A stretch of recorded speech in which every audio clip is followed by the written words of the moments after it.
20-ാം അധ്യായം 1 മുതൽ 6 വരെയുള്ള വാക്യങ്ങൾ. കേൾക്കാൻ പ്രയാസമുണ്ടെങ്കിൽ ഒന്ന് കൈ കാണിച്ചാൽ മതി.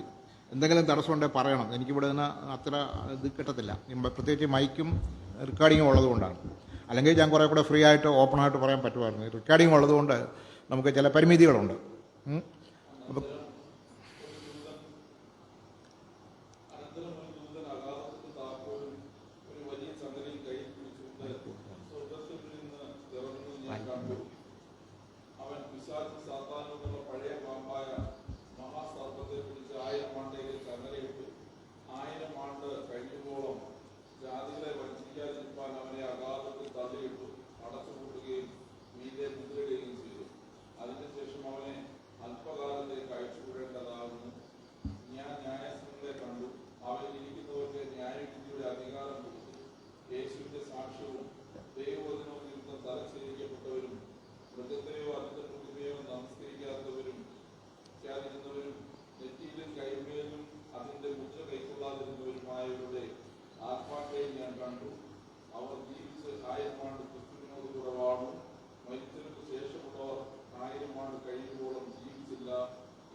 ദൈവനാമം വാഴ്ത്തപ്പെടുമാറാകട്ടെ. നമ്മുടെ പഠന വിഷയത്തിൻ്റെ ആധാരമായിരിക്കുന്ന ഭാഗമാണ് ഇത്. ഇവിടെയാണ് 1000 ആണ്ട് വാഴ്ചയെക്കുറിച്ച് ബൈബിളിൽ പരാമർശിച്ചിരിക്കുന്നത്. പഴയ നിയമത്തിലും മറ്റു ഭാഗങ്ങളൊന്നും ഈ കാലയളവിനെക്കുറിച്ച് പറഞ്ഞിട്ടില്ല. ബൈബിളിൽ ഈ ഒരു ഭാഗത്ത് മാത്രമേ ഈ കാലയളവിനെക്കുറിച്ച് പറഞ്ഞിട്ടുള്ളൂ. 1000 ആണ്ട്. ആ പ്രയോഗം നിങ്ങളൊന്ന് വായിച്ച 6 വാക്യങ്ങൾ ശ്രദ്ധിച്ചാൽ ആവർത്തിച്ച് ആ പ്രയോഗം കാണാം. എത്ര പ്രാവശ്യം നിങ്ങളത് കണ്ടിട്ടുണ്ട്? വീണ്ടും വായിക്കുമ്പോൾ അത് മനസ്സിലാകും. ഇനിയും ഈ ഭാഗം ആവർത്തിച്ച് വായിക്കണം. 1000 ആണ്ട് എന്നുള്ളത് റിപ്പീറ്റ് ചെയ്യുന്നതായിട്ട് കാണാം, അല്ലെങ്കിൽ ആവർത്തിക്കുന്നതായിട്ട് കാണാം. 1000 ആണ്ട് എന്ന് പറയുന്ന ഒരു കാലയളവ് ഈ ഭൂമിയിൽ നമ്മുടെ കർത്താവ് മനുഷ്യപ്രതിനിധിയായി, മനുഷ്യപുത്രൻ എന്നുള്ള നിലയിൽ ഭാവിയിൽ ഭരണം നടത്താൻ പോകുന്ന ഒരു കാലയളവാണ്. ദൈവം എന്നുള്ള നിലയിലല്ല, മനുഷ്യനെന്നുള്ള നിലയിൽ തന്നെ. നമുക്കറിയാം, ഉൽപ്പത്തി പുസ്തകം ആരംഭിക്കുമ്പോൾ തന്നെ ആദാമിനെ ദൈവം സൃഷ്ടിച്ച് ഏദൻ തോട്ടത്തിലാക്കിയിട്ട് അവർക്ക് കൊടുത്ത വിപുലമായ അധികാരം ഉൽപ്പത്തി 1:28 നമ്മൾ വായിക്കുന്നുണ്ട്. അവിടെ പറഞ്ഞിങ്ങനെയാണ്, സകലത്തിൻ്റെ മേലും വാഴുവീൻ എന്നാണ് അവരോട് കൽപ്പിച്ചത്. വാഴ്ച, ഡൊമിനിയൻ, അധികാരം, സകലത്തെയും വാഴണം. സകല സൃഷ്ടികളുടെയും പരമാധികാരം നൽകിയാണ് പാപമില്ലാത്ത മനുഷ്യനായ പാവന മാനവനായ ആദാമിനെ ദൈവം, ആദാം-ഹവ്വമാരെ ദൈവം ഏദൻ തോട്ടത്തിലാക്കിയത്. എന്നാൽ പാപം മുഖാന്തരം ആ പ്രോജക്റ്റ്, ആ പദ്ധതി നടപ്പിലാകാതെ പോയി. പാപം പ്രവേശിച്ചതോടെ വാഴ്ചയ്ക്കുള്ള അധികാരം ആദാമിന് നഷ്ടപ്പെട്ടു. ആദാം വീണുപോയി. പിന്നീട് നമ്മൾ കാണുന്ന വീണുപോയ മനുഷ്യനെയാണ്. വാഴേണ്ട മനുഷ്യൻ വീണുപോയി. നമ്മുടെ ആത്മീയ ജീവിതത്തിലും ഇങ്ങനെയൊക്കെ തന്നെ കർത്താവ് നമ്മളെ രക്ഷിച്ച് ദൈവസഭയിലേക്ക് കൊണ്ടുവന്നത് എല്ലാ അന്ധകാര ശക്തികളുടെ മേലും ജയം പ്രാപിച്ച് അവയെ കീഴടക്കി വാഴുവാനാണ്. ദൈവമഹത്വത്തിന് വേണ്ടി, ദൈവരാജ്യത്തിന് വേണ്ടി വാഴ്ചക്കാരായിട്ടിരിക്കാനാണ്. എന്നാൽ നമ്മൾ എന്ത് ചെയ്യുന്നു? പാപത്തിൽ വീണു പോകുന്നതുകൊണ്ട്, അല്ലെങ്കിൽ പാപം ചെയ്യുന്നതുകൊണ്ട് അന്ധകാര ശക്തികളുടെ മേൽ അധികാരമില്ലാതെ പേടിച്ചും പാത്തും പതുങ്ങിയൊക്കെ ഇങ്ങനെ ഒരുവിധമൊക്കെ ക്രിസ്തീയ ജീവിതം നയിച്ചു പോകുന്ന സ്ഥിതിയാണുള്ളത്. വിജയകരമായ ക്രിസ്തീയ ജീവിതം, വിക്ടോറിയസ് ക്രിസ്ത്യൻ ലൈഫ്, അതിനുവേണ്ടിയാണ് കർത്താവ് നമ്മളെ രക്ഷിച്ച് ദൈവസഭയിലേക്ക് കൊണ്ടുവന്നത്. അതായിത്തീരണമെങ്കിൽ നമ്മുടെ ആത്മീയ ജീവിതത്തിൽ കാലാകാലങ്ങളിൽ, സമയാസമയങ്ങളിൽ ആവശ്യമായ മാറ്റങ്ങൾക്ക്, പരിവർത്തനത്തിന് നമ്മൾ തയ്യാറാകണം. അങ്ങനെ ആയാൽ കർത്താവ് നമ്മളെ വീണ്ടും ശക്തീകരിച്ച്, ബലപ്പെടുത്തി, ആത്മാവിനാൽ നിറച്ച്, വചനം കൊണ്ട് ശക്തീകരിച്ച് ഫലകരമായ ജീവിതത്തിനും ശുശ്രൂഷയ്ക്കുമായിട്ട് നമ്മെ സഹായിക്കും. അപ്പോൾ 1000 ആണ്ട് വാഴ്ചയെക്കുറിച്ചുള്ള ഈ പഠനത്തിന് ആമുഖമായിട്ട് ചില കാര്യങ്ങൾ പറയേണ്ടതായിട്ടിരിക്കുന്നു. അത് പറഞ്ഞിട്ട് വിഷയത്തിൻ്റെ മുഖ്യഭാഗത്തേക്ക് പ്രവേശിക്കാം എന്ന് ഞാൻ കരുതുകയാണ്. 1000 ആണ്ട് വാഴ്ച ആരംഭിക്കുന്നത് എപ്പോഴാണ് എന്നുള്ള ചോദ്യത്തിൻ്റെ വ്യക്തമായ ഉത്തരം നമ്മുടെ കർത്താവിൻ്റെ 2ാമത്തെ വരവിനോട് ബന്ധപ്പെട്ടാണ്. 2ാം വരവിനെക്കുറിച്ച് നമ്മൾ പഠിക്കുമ്പോൾ നമുക്കറിയാം, എല്ലാവർക്കും അറിയാവുന്നതും നമ്മൾ വിശ്വസിക്കുന്നതുമാണ്, കർത്താവിൻ്റെ വരവിന് 2 ഭാഗങ്ങളുണ്ട്. 1-ാം ഭാഗം, അല്ലെങ്കിൽ ആദ്യഘട്ടം എന്ന് പറയുന്നത് യേശുക്രിസ്തുവിൻ്റെ മേഘപ്രത്യക്ഷത എന്ന് പറയുന്നു.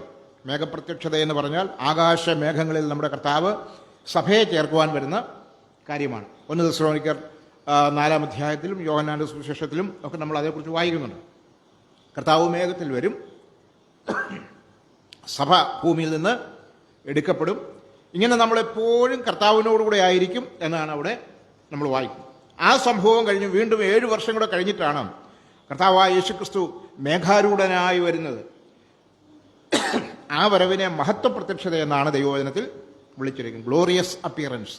കർത്താവ് ദൈവത്വത്തിൻ്റെ എല്ലാ മഹത്വത്തോടും രാജപദവിയോടും സകല അധികാരത്തോടും ദൂതന്മാരുടെ അകമ്പടിയോടും സ്വർഗീയമായ വിളംബരത്തോടും കൂടെ വരുന്ന ഒരു യാത്രയാണ്, ഒരു വരവാണ്. അതിനെയാണ് മഹത്വപ്രത്യക്ഷത എന്ന് പറയുന്നത്. ഇത് തമ്മിൽ 7 വർഷത്തെ അകലമുണ്ടെന്നാണ് പ്രവചന പഠനത്തിലൂടെ നമുക്ക് മനസ്സിലാക്കുവാനായിട്ട് സാധിക്കുന്നത്. അപ്പോൾ ഒന്നാമത്തേത് മേഘപ്രത്യക്ഷത, രണ്ടാമത്തേത് മഹത്വപ്രത്യക്ഷത. മേഘപ്രത്യക്ഷതയിൽ മധ്യാകാശത്തിൽ വന്ന്, മേഘങ്ങളിൽ വന്ന്, ആകാശത്തിൽ വന്ന് സഭയെ തൻ്റെ അടുക്കിലേക്ക് ചേർക്കും. മഹത്വപ്രത്യക്ഷതയിൽ ഭൂമിയിലേക്ക് നേരിട്ട് വന്ന് തൻ്റെ രാജ്യം സ്ഥാപിക്കും. ആ രാജ്യസ്ഥാപനത്തിന് മുമ്പായിട്ട് ചില സംഗതികളൊക്കെ നടക്കാനുണ്ട്. നമ്മൾ വായിച്ച ഭാഗത്ത് 1-2 കാര്യങ്ങളുണ്ട്, മറ്റു ചില ഭാഗങ്ങൾ വേറെയുമുണ്ട്. അവയെക്കുറിച്ചൊന്ന് ചുരുക്കി പറഞ്ഞിട്ട് നമുക്ക് മുന്നോട്ട് പോകാം. അപ്പോൾ നമ്മുടെ കർത്താവിൻ്റെ മേഘപ്രത്യക്ഷതയല്ല, മഹത്വപ്രത്യക്ഷതയാണ് വാഴ്ചയ്ക്ക് മുമ്പ് നടക്കാൻ പോകുന്ന കാര്യം. മേഘപ്രത്യക്ഷത അല്ലെങ്കിൽ മധ്യാകാശവരം പറഞ്ഞാൽ സാധാരണ പറയാറുള്ളത് അത് സഭയെ ഉദ്ദേശിച്ചുള്ളതാണ്. സഭയെന്ന് പറഞ്ഞാൽ രക്ഷിക്കപ്പെട്ട ദൈവമക്കളുടെ കൂട്ടം. ആകമാനമായി ലോകത്തിൻ്റെ എല്ലാ ഭാഗങ്ങളിലും കർത്താവായ യേശുവിനെ കഴിഞ്ഞ 20 നൂറ്റാണ്ടുകളായി സ്വീകരിച്ച്, രക്ഷിതാവായി സ്വീകരിച്ച്, കർത്താവിലുള്ള വിശ്വാസത്തോടും പ്രത്യാശയോടും കൂടെ കർത്താവിൻ്റെ വരവിന് വേണ്ടി കാത്തു നിൽക്കുന്നവർ. ആ പ്രയോഗത്തിന് വലിയ പ്രാധാന്യമുണ്ട്. കാത്തിരിക്കുന്നവരല്ല, കാത്തു നിൽക്കുന്നവർ. ആ പ്രയോഗം എവിടെ പറഞ്ഞിരിക്കുന്നതെന്നറിയാമോ? പുതിയ നിയമത്തിൽ എബ്രായ ലേഖനം 9-ാം അധ്യായം 28-ാം വാക്യത്തിലാണ്. ആരെങ്കിലും എടുത്തെങ്കിലും ഒന്ന് വായിച്ചു. എബ്രായ ലേഖനം 9-ാം അധ്യായം 28-ാമത്തെ വാക്യം.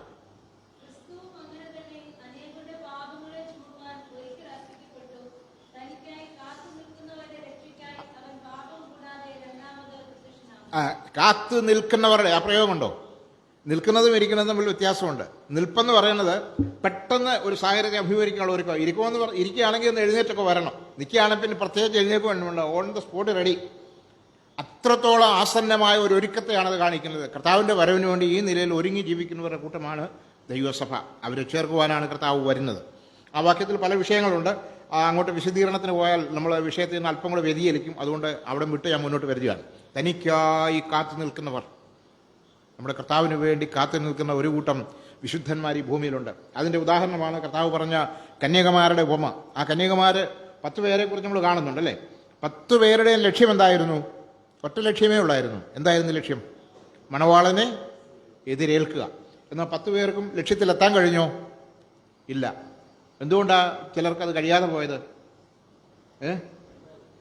ആ ഒരുക്കത്തിലെ തകരാറ്, കാത്തുനിൽപ്പിലെ തകരാറ്, പ്രിപ്പറേഷനിലെ പോരായ്മ.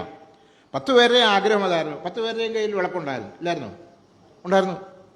10 പേരെയും കണ്ട വ്യത്യാസമൊന്നുമില്ല. എല്ലാം ഒരേ ലക്ഷ്യത്തിൽ, ഒരേ വിശ്വാസത്തിൽ, ഒരേ ആശയത്തിൽ, ഒരേ വേഷത്തിൽ ഒക്കെ വന്നിരുന്നവരാ. എന്നാൽ വ്യത്യാസം തിരിച്ചറിയുന്നത് എപ്പോഴാണെന്നറിയാമോ? മണവാളൻ വരുന്നു, എതിരേൽപ്പാൻ പുറപ്പെടുകയെന്നുള്ള ആർപ്പവിളി കേട്ടപ്പോഴാണ്. ആ സമയത്ത് എല്ലാവരും മയങ്ങിപ്പോയെന്നാണ് വായിക്കുന്നത്. ഉറങ്ങിപ്പോയി, പെട്ടെന്ന് ചാടി എണ്ണിച്ചു. നമ്മളും അങ്ങനെയാണല്ലോ, എല്ലാവരും ഉറങ്ങിയിരിക്കുക. ദൈവസഭ ഒരു ഉറക്കത്തിലൂടെ ഇപ്പോൾ കടന്നു പോകുന്നു. ഉണരേണ്ട സമയം വളരെ അതിക്രമിച്ചിരിക്കുകയാണ്. എന്തിനു വേണ്ടിയാ? ഭൗതിക കാര്യങ്ങൾക്ക് വേണ്ടിയല്ല, കർത്താവിൻ്റെ വരവിന് വേണ്ടി ഒരുങ്ങുവാൻ, ഉണരുവാൻ, ജാഗരിക്കുവാനായിട്ട് ശ്രദ്ധിക്കേണ്ട സമയമാണിത്.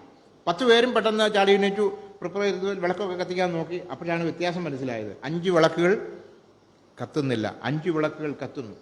കത്തുന്ന വിളക്കുകൾ, പ്രകാശിക്കുന്ന വിളക്കുകൾ. കത്താത്തതിൻ്റെ കാരണം എണ്ണയില്ലെന്നുള്ളതാണ്. അത് പ്രഥമദൃഷ്ടിയാണ് നോക്കിയാൽ കണ്ടുകയല്ല. 10 വിളക്ക് ഒരുപോലെ ഒക്കെ തന്നെയാണ്, വ്യത്യാസമൊന്നുമില്ല. പക്ഷേ അകത്ത് എണ്ണ ഉണ്ടെങ്കിലേ ദീപങ്ങൾ പ്രകാശിക്കുകയുള്ളൂ. അകത്ത് എണ്ണയില്ലായ്മ, ആത്മനിറവില്ലായ്മ, വിശുദ്ധ ജീവിതമില്ലായ്മ, കർത്താവിലുള്ള ആശ്രയമില്ലായ്മ, വിശ്വാസമില്ലായ്മ, പ്രത്യാശയില്ലായ്മ, ഇങ്ങനെ ഒരുപാട് ഇല്ലായ്മകൾ ആ എണ്ണയുടെ ഭാഗത്ത് നമുക്ക് ആഡ് ചെയ്യാനായിട്ട് സാധിക്കും, ചേർക്കാനായിട്ട് സാധിക്കും. അതാണ് ഈ മയക്കത്തിൻ്റെ കാരണം, ഈ ജാഗ്രതക്കുറവിൻ്റെ കാരണം, ഈ താല്പര്യമില്ലായ്മയുടെ കാരണം. കർത്താവ് വരുന്നു എന്നൊക്കെ എൻ്റെ ബാല്യകാലത്തൊക്കെ കേൾക്കുമ്പോൾ ഞങ്ങൾക്ക് വളരെ സന്തോഷവും തൃപ്തിയായിരുന്നു. ഇനി വന്നാൽ മതി എന്നുള്ളതായിരുന്നു. ഇത്രയും വർഷങ്ങൾ കേട്ട് ഇപ്പോൾ വന്നപ്പോൾ ആർക്കും വലിയ ഇതിനകത്തൊന്നും പ്രത്യേകിച്ചൊന്നും തോന്നുന്നില്ല. കർത്താവ് വരുമെന്നൊക്കെ അറിയാം, പക്ഷേ എപ്പോൾ വന്നാലെന്താ, വന്നില്ലേലെന്താ, അങ്ങനെ ഒരു അലസ മനോഭാവം അല്ലെങ്കിൽ ഒരു അയഞ്ഞ കാഴ്ചപ്പാടിലേക്ക് ദൈവസഭ മാറിപ്പോയി. ഒരുപക്ഷെ ഈ അറിവിൻ്റെ തഴക്കം കൊണ്ടായിരിക്കാം. അന്നെങ്കിലും തിരുത്തപ്പെടേണ്ടത് ആവശ്യമാണ്. കർത്താവ് വരവിന് വേണ്ടി ജാഗ്രതയോടെ നിൽക്കണം. ആ കാത്തു നിൽക്കുന്നവർ, ആ കാര്യമാണ് നമ്മളെ സൂചിപ്പിക്കുന്നത്. അപ്പോൾ ആ മധ്യാകാശ വരവിൻ്റെ ആ ഭാഗം ഞാനങ്ങ് വിടുകയാണ്. അത് കഴിഞ്ഞാൽ, സഭ എടുക്കപ്പെട്ട് കഴിഞ്ഞാൽ ഭൂമിയിലെ ന്യായവിധിയുടെ പീഡനത്തിൻ്റെ 7 വർഷങ്ങളെക്കുറിച്ച് നമ്മൾ വായിക്കുന്നുണ്ട്. വെളിപ്പാട് പുസ്തകത്തിലാണ് അതേക്കുറിച്ച് പറയുന്നത്. വെളിപ്പാട് പുസ്തകത്തിലാണ് ഈ ഭാവി സംഭവങ്ങളുടെ ഒരു വിഭജനം അല്ലെങ്കിൽ അതിലൊരു ക്രമം നമുക്ക് കാണാനായിട്ട് സാധിക്കും. പഴയ നിയമത്തിലാണ് യേശു കർത്താവിൻ്റെ മഹത്വപ്രത്യക്ഷതയെക്കുറിച്ച് ധാരാളം പ്രവചനങ്ങൾ ഉള്ളത്. എന്നാൽ ആ പ്രവചനങ്ങളൊന്നും അടുക്കിനും ചിട്ടയ്ക്കും അല്ല കാണുന്നത്. വെളിപ്പാട് പുസ്തകത്തിലേക്ക് വരുമ്പോൾ അതിനെ ഒരു അടുക്കിനും ചിട്ടയ്ക്കും ഒരു ക്രമത്തിലും പറഞ്ഞിരിക്കുന്നതായിട്ട് കാണും. വെളിപ്പാട് പുസ്തകത്തിൽ നമുക്കറിയാം, ആദ്യത്തെ 3 അധ്യായങ്ങൾ സഭയെക്കുറിച്ച് പറയുന്ന കാലമാണ്, വിവരണങ്ങളാണ്. 7 സഭകളെക്കുറിച്ചാണ് പ്രധാനമായിട്ട് പറയുന്നത്. ഇവിടെ അതല്ലായിരുന്നു വിഷയം. അപ്പോൾ ആ സഭാകാലത്താണ് നമ്മളിന്ന് ജീവിക്കുന്നത്. ഇതിനെ സഭായുഗമെന്നും പറയാം. യുഗപരമായ പഠനത്തിൽ സഭായുഗം എന്ന് വിളിക്കാം. പരിശുദ്ധാത്മയുഗമെന്നും ഈ യുഗത്തെ വിളിക്കാറുണ്ട്. സഭായുഗം എന്ന് പറഞ്ഞാൽ സഭയുടെ ആരംഭം മുതൽ സഭ എടുക്കപ്പെടുന്നവരെയുള്ള കാലയളവ് എന്നാണ് ഇതിൻ്റെ അർത്ഥം. സഭ ആരംഭിച്ചിട്ട് 2000-ഓളം വർഷങ്ങൾ കഴിഞ്ഞു. ഇനി എപ്പോഴാണ് എടുക്കപ്പെടുന്നത് നമുക്ക് അറിഞ്ഞുകൂടാ. നിനയാത്ത നാഴികയിൽ മനുഷ്യപുത്രൻ വരും എന്നാണ് മേഘപ്രത്യക്ഷതയെക്കുറിച്ച് അല്ലെങ്കിൽ സഭയുടെ ഉൽപ്രാവണത്തോട് ബന്ധപ്പെട്ട് വചനത്തിൽ പറഞ്ഞിരിക്കുന്നത്. കർത്താവ് പറഞ്ഞതും അങ്ങനെ തന്നെയാണ്. കള്ളൻ വരുന്നത് പോലെ. കള്ളൻ വരുമ്പോൾ ഒരാഴ്ച മുമ്പേ നോട്ടീസൊക്കെ തന്നെ ഇന്ന ദിവസം ഇത്ര മണിക്ക് വരുമെന്നൊന്നും പറഞ്ഞിട്ട് വരത്തില്ല. കാരണം വന്നാൽ പുള്ളിയുടെ ഉദ്ദേശം നടക്കത്തില്ല. അതുകൊണ്ട് ആരും പ്രതീക്ഷിക്കാത്ത സമയത്ത് അപ്രതീക്ഷിതമായി പെട്ടെന്ന് വരും. കർത്താവിൻ്റെ വരവ് ഇതാ തന്നെയാണ്, അപ്രതീക്ഷിതമായിരിക്കും. അതുകൊണ്ട് എപ്പോഴായാലും ജാഗ്രതയോടെ ഒരുങ്ങി നിൽക്കണം എന്നാണ് ആശയം. അപ്പോൾ അങ്ങനെ കർത്താവ് വരും, സഭ എടുക്കപ്പെടും, തുടർന്ന് ഈ ഭൂമിയിൽ മഹാപീഡനം ആരംഭിക്കും. സഭ ക്രിസ്തുവിൻ്റെ ന്യായാസനത്തിൽ പ്രതിഫലങ്ങൾ പ്രാപിക്കുകയും കർത്താവിനോടുകൂടെ സന്തോഷിക്കുകയും ചെയ്യുമ്പോൾ ഭൂമിയിൽ വിടപ്പെട്ടവർ, വീണ്ടും ജനിക്കാത്തവർ, ആ കൂട്ടത്തിൽ അവിശ്വാസികൾ മാത്രമല്ല ധാരാളം ക്രിസ്ത്യാനികളും ഉണ്ടാകും. എന്ന് പറഞ്ഞാൽ വീണ്ടും ജനിക്കാത്ത ക്രിസ്ത്യാനികൾ. അങ്ങനെ പറയാൻ പറ്റത്തില്ല. ക്രിസ്ത്യാനികൾ, യഥാർത്ഥ ക്രിസ്ത്യാനി എന്ന് പറഞ്ഞാൽ വീണ്ടും ജനിച്ചവരാണ്. എന്നാൽ പേരുകൊണ്ടും ആചാരാനുഷ്ഠാനങ്ങൾ കൊണ്ടും അങ്ങനെയൊക്കെ ധാരാളം ക്രിസ്ത്യാനികളെ നമുക്കിവിടെ കാണുവാനായിട്ട് സാധിക്കും. അങ്ങനെയുള്ള 2000-ഓളം വർഷത്തിൻ്റെ പാരമ്പര്യം അവിടുത്തെ ക്രിസ്ത്യാനിറ്റിക്ക് ഉണ്ട്. ഞാനിന്ന് ഇങ്ങോട്ട് വന്ന വഴിക്ക് ഒരു പള്ളി കണ്ടു. ഏകദേശം 1000-ലധികം വർഷങ്ങൾക്ക് മുമ്പ് സ്ഥാപിക്കപ്പെട്ടതാണെന്ന് അവിടെ എഴുതി വെച്ചേക്കുന്നത്. അതിൻ്റെ മുമ്പിൽ സ്ക്രീനുണ്ട്, ഡിസ്പ്ലേയിൽ അങ്ങനെയാണ് കാണുന്നത്. അപ്പോൾ അത്രയും പഴക്കമുള്ളതാണ്. അത്രയും പഴക്കമുണ്ടെങ്കിലും കർത്താവുമായിട്ട് വ്യക്തിബന്ധമുള്ളവർ വളരെ ചുരുക്കമാണ്. റിച്വൽസൊക്കെ ധാരാളമുണ്ട്, ആചാരാനുഷ്ഠാനങ്ങൾക്കൊന്നും കുറവില്ല, എല്ലാ പ്രൗഢിയുമുണ്ട്. പക്ഷേ വീണ്ടും ജനിച്ച് പാപക്ഷമ പ്രാപിച്ച് ദൈവമക്കളായി തീർന്ന അനുഭവം പലർക്കും ഇല്ല എന്നുള്ളത് ദുഃഖകരമായ കാര്യമാണ്. അങ്ങനെയുള്ള വലിയൊരു സമൂഹം ഇന്ന് ക്രിസ്തീയ ലോകത്തിലുണ്ട്. അവരുൾപ്പെടെയാണ് മധ്യാകാശവരവിൽ വിടപ്പെടാനായിട്ട് പോകുന്നത്, അല്ലെങ്കിൽ കൈവിടപ്പെടുവാനായിട്ട് പോകുന്നത്, എടുക്കപ്പെടാതിരിക്കുന്നത്. കർത്താവിനെ രക്ഷകനായി സ്വീകരിച്ച വിശുദ്ധന്മാർ മാത്രമേ കർത്താവിൻ്റെ സ്ഥലത്തിലേക്ക് എടുക്കപ്പെടുകയുള്ളൂ. ബാക്കി എല്ലാവരും വിടപ്പെടും. അവർ മഹാപീഡനം എന്ന് പറയുന്ന ഭയങ്കരമായ ഒരു കഷ്ടകാലത്തിലൂടെ കടന്നു പോകും. പ്രധാനമായിട്ടും അത് ഇസ്രായേലിനെ ഉദ്ദേശിച്ചുള്ള ഒരു പ്രോഗ്രാമാണ്. എന്നാൽ ഇവിടെയുള്ള എല്ലാവർക്കും അത് ബാധകമായിരിക്കും. ആ കാലത്താണ് ലോകചരിത്രത്തിലെ അന്തിമ ഭരണാധികാരിയായ എതിർ ക്രിസ്തു ലോകം ഭരിക്കുന്നത്. 7 വർഷത്തോളം നീണ്ടു നിൽക്കുന്ന ആ കാലയളവിൻ്റെ സമാപ്തിയിൽ ഒടുവിൽ പ്രവചനങ്ങളിൽ എഴുതിയിരിക്കുന്നത് പോലെ ഹർമഗദ്ദോൻ യുദ്ധത്തിൽ നമ്മുടെ കർത്താവായ യേശു സ്വർഗത്ത് നിന്ന് നേരിട്ട് ഇറങ്ങി വരും. അപ്പോഴാണ് മഹത്വ പ്രത്യക്ഷത സംഭവിക്കുന്നത്. ആ മഹത്വ പ്രത്യക്ഷതയിലാണ് കർത്താവ് ലോകരാജ്യത്വം ഏറ്റെടുക്കാനായിട്ട് വന്ന് ഭാവി പരിപാടികളിലേക്ക് പ്രവേശിക്കും. ആ വരവിനോട് ബന്ധപ്പെട്ട 2-3 വാക്യങ്ങൾ നമുക്ക് ആദ്യം വായിക്കാം. സഖറിയ പ്രവചനം 14-ാം അധ്യായം 5-ാമത്തെ വാക്യം. സഖറിയാവിൻ്റെ പ്രവചനം 14-ാം അധ്യായം 5-ാം വാക്യം കർത്താവിൻ്റെ മഹത്വ പ്രത്യക്ഷതയെക്കുറിച്ച് പറയുന്ന വാക്യങ്ങളിൽ ഒന്നാണത്. സഖറിയ പ്രവചനം 14-ാം അധ്യായം 5-ാമത്തെ വാക്യം.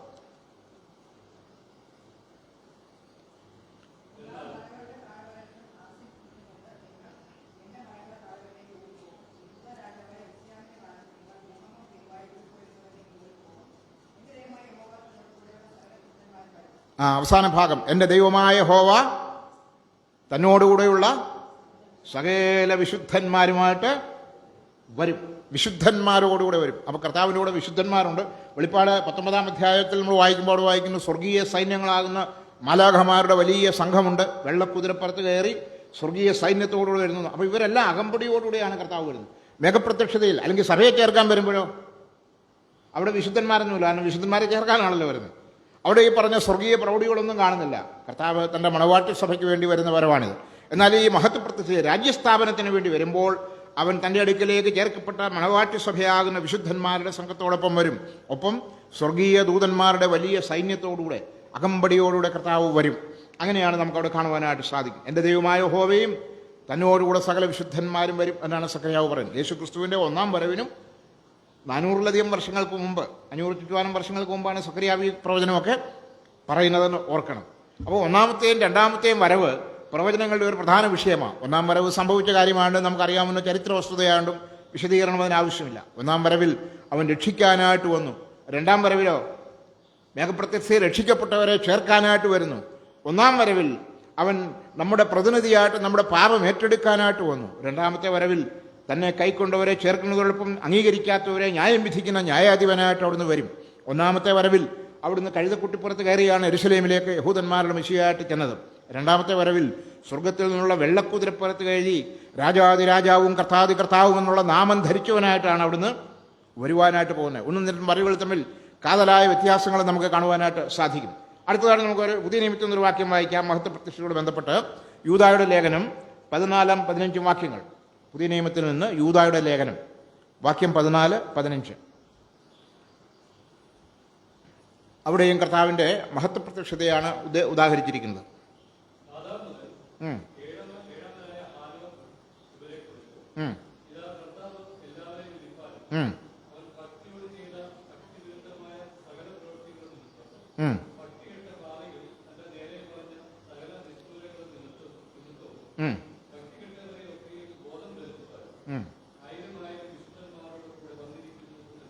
ആയിരം വിശുദ്ധന്മാരോടുകൂടെ വന്നിരിക്കുന്നു. യൂദാ ഇത് ഹാനോക്കിൻ്റെ വാക്കുകളെ ഉദ്ധരിച്ചുകൊണ്ട് കോട്ട് ചെയ്തുകൊണ്ട് രേഖപ്പെടുത്തിയിരിക്കുകയാണ്. കർത്താവ് വരുന്നു, 1000 വിശുദ്ധന്മാരോടുകൂടെ വരുന്നു. എന്തിനാ വരുന്നത്? ആ വരവിൻ്റെ ഉദ്ദേശം കൂടെ പറയുന്നുണ്ട്.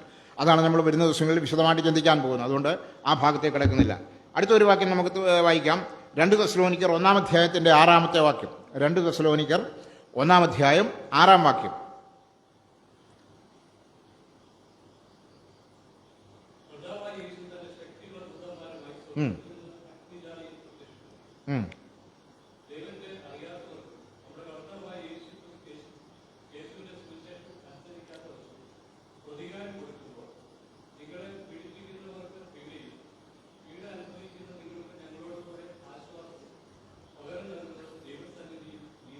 മതി. അവിടെ നമ്മൾ വായിക്കുന്നത് കർത്താവായ യേശു സ്വർഗത്തിൽ നിന്നും അഗ്നിജ്വാലയിൽ പ്രത്യക്ഷനാകും. മേഘപ്രത്യക്ഷതയെക്കുറിച്ചല്ല പറയുന്നത്, മഹത്വ പ്രത്യക്ഷതയെക്കുറിച്ചാണ്, അല്ലെങ്കിൽ ഭൂമിയിലേക്ക് നേരിട്ട് വരുന്നതിനെക്കുറിച്ചാണ്. അന്ന് സുവിശേഷം അനുസരിക്കാത്തവർ അവൻ്റെ വല്ലഭത്വത്തോടുകൂടിയ മഹത്വം വിട്ടകന്ന് നിത്യനാശമന ശിക്ഷാവധി അനുഭവിക്കും. എന്നാൽ ഇന്ന് കർത്താവിന് വേണ്ടി കഷ്ടവും നഷ്ടവും പീഡയൊക്കെ സഹിക്കുന്ന ദൈവമക്കളോ കർത്താവിന് സന്നിധിയിൽ ആശ്വാസം പ്രാപിക്കും. വ്യത്യാസം കണ്ടോ? രണ്ടും 2 ഉദ്ദേശങ്ങളാണ്. അപ്പോൾ കർത്താവ് വരും. ആ വരവ് ദൈവജനത്തിനു വേണ്ടി വരുന്ന വരവിൽ നിന്നും വ്യത്യാസമുള്ളതാണ്. തൻ്റെ എല്ലാ അധികാരത്തോടും പ്രതാപത്തോടും കൂടെ നീതിയുള്ള ഒരു രാജ്യം സ്ഥാപിക്കുവാൻ, ഭരണം നടത്തുവാനായിട്ടുള്ള വരവാണ്. വെളിപ്പാട് പുസ്തകം 1-ാം അധ്യായത്തിൻ്റെ 7-ാം വാക്യത്തിലും അതേക്കുറിച്ച് വ്യക്തമായി പറയുന്നുണ്ട്. വേണമെങ്കിൽ വായിക്കാം. വെളിപ്പാട് പുസ്തകം 1-ാം അധ്യായം 7-ാമത്തെ വാക്യം.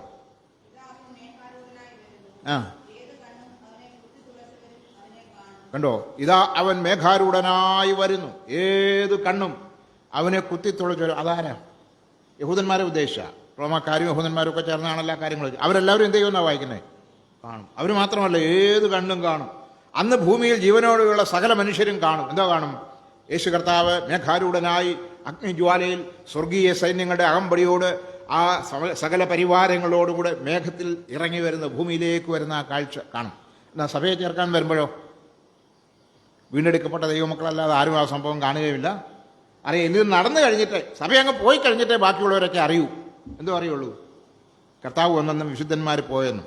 അതുവരെ ഞാനും പോകും എന്നൊക്കെ പറഞ്ഞ പാർട്ടികൾ ഈ സംഭവം നടന്നു കഴിയുമ്പോൾ കുറേ പേരെ കാണാനില്ല എന്നുള്ള വാർത്ത അവിടെ ഇവിടെ എല്ലാം കേൾക്കുമ്പോൾ അപ്പോഴറിയുന്നത് പോയതൊക്കെ ആരാ?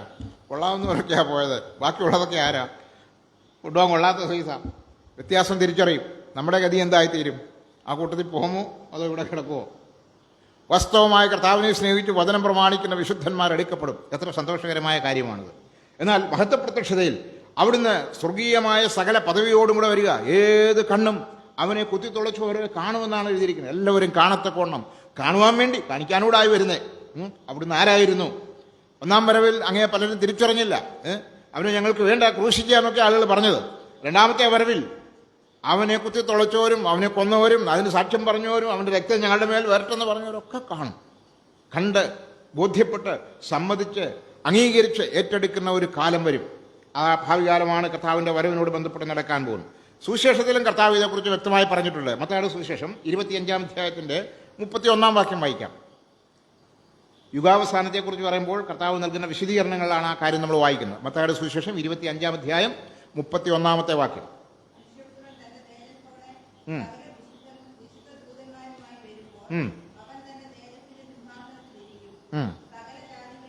മതി. അപ്പോൾ അവിടെ നിന്ന് എന്താ വായിക്കുന്ന? മനുഷ്യപുത്രൻ തൻ്റെ വിശുദ്ധ ദൂതന്മാരുമായി ആകാശമേഘങ്ങളിൽ വരും. വരുമ്പോൾ അവൻ തൻ്റെ തേജസ്സിൻ്റെ സിംഹാസനത്തിലിരിക്കും. പിന്നീട് അതേക്കുറിച്ച് അല്പം കൂടെ പറയാം. അപ്പോൾ കർത്താവിൻ്റെ വരവിനെക്കുറിച്ച് വളരെ വ്യക്തമായിട്ട് ഈ ഭാഗങ്ങളിലൊക്കെ നമ്മൾ വായിക്കുന്നു. മത്തായി തന്നെ 24-ാം അധ്യായത്തിൻ്റെ 30-ാം വാക്യം വായിച്ച് വേറൊരു വിശദീകരണം കൂടെ കാണും. 24-ാം അധ്യായം, മത്തായി 24-ാം അധ്യായം 30-ാമത്തെ വാക്യം. ഉം.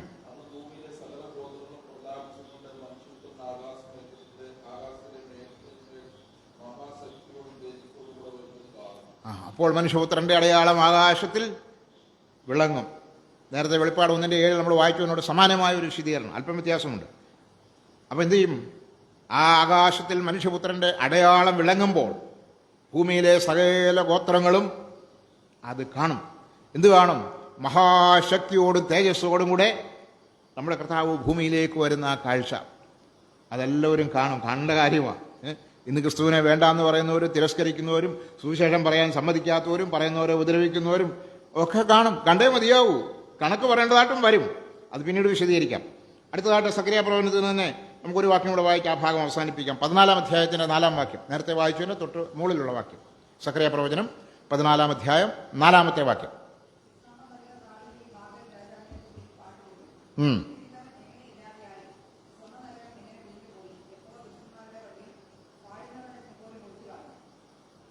നമ്മുടെ കർത്താവ് ഇറങ്ങി വരും. എവിടേക്ക് വരും? ഒലിവുമലയിലേക്ക് വരും. അവിടെ നിന്നാണ് നമ്മൾ സക്കറിയാവ് 14:4 ഇപ്പോൾ വായിച്ചത്.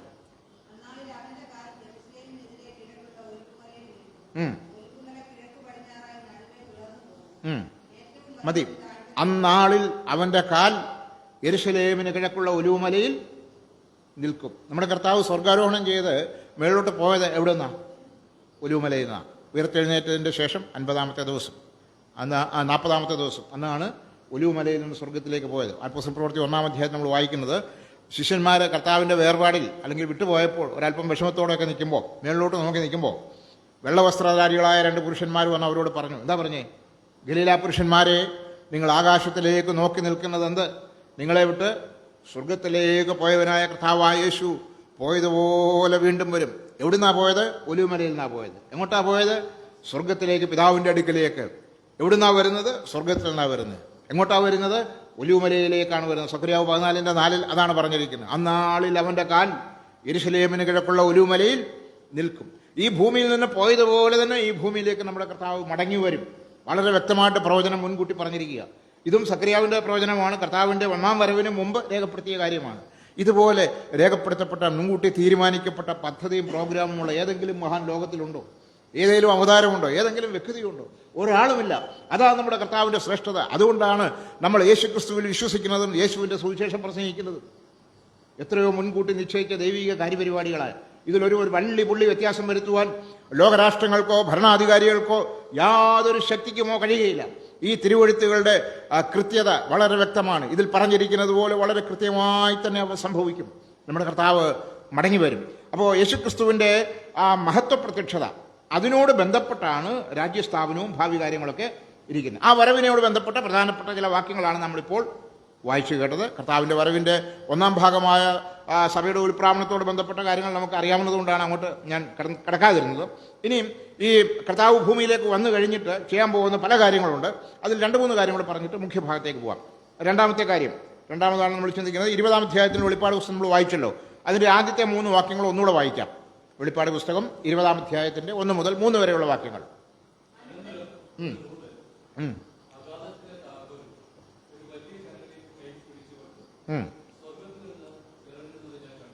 ഒരു വലിയ ദൂതൻ സ്വർഗത്തിൽ നിറങ്ങി വരുന്നത് കണ്ടു എന്നാണ് വായിക്കുന്നത്. അദ്ദേഹത്തിൻ്റെ കയ്യിൽ എന്തോ ഉണ്ടെന്നാണ് വായിക്കുന്നത്? ഒരു വലിയ ചങ്ങലയുണ്ട്. എന്നിട്ട് എന്താ ചെയ്യാൻ പോകുന്നേ?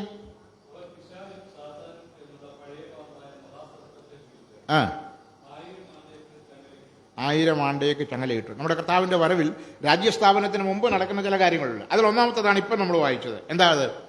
പിശാചിനെ ബന്ധിച്ച് 1000 വർഷത്തേക്ക് ചങ്ങലയിട്ട് ആഘാതത്തിൽ അടയ്ക്കും. അതാണ് ആദ്യം ചെയ്യുന്ന പണി. എന്ന് പറഞ്ഞാൽ നൂറ്റാണ്ടുകളായിട്ട് ഈ ഭൂമുഖത്ത് പിശാച് പ്രവർത്തിച്ചുകൊണ്ടിരിക്കുക, ദൈവത്തിൻ്റെ ശത്രുവായിട്ട് നിൽക്കുകയാണ്. ആ പ്രവർത്തനം ഏദനിൽ നമ്മൾ കാണുന്നുണ്ട്. അതിനു മുമ്പും ഉണ്ടായിരുന്നു. എന്നാൽ ഏദനിൽ തൊട്ടാണ് മനുഷ്യനോട് ബന്ധപ്പെട്ട് കാണുന്നത്. ഏദനിൽ എന്താ ചെയ്തേ?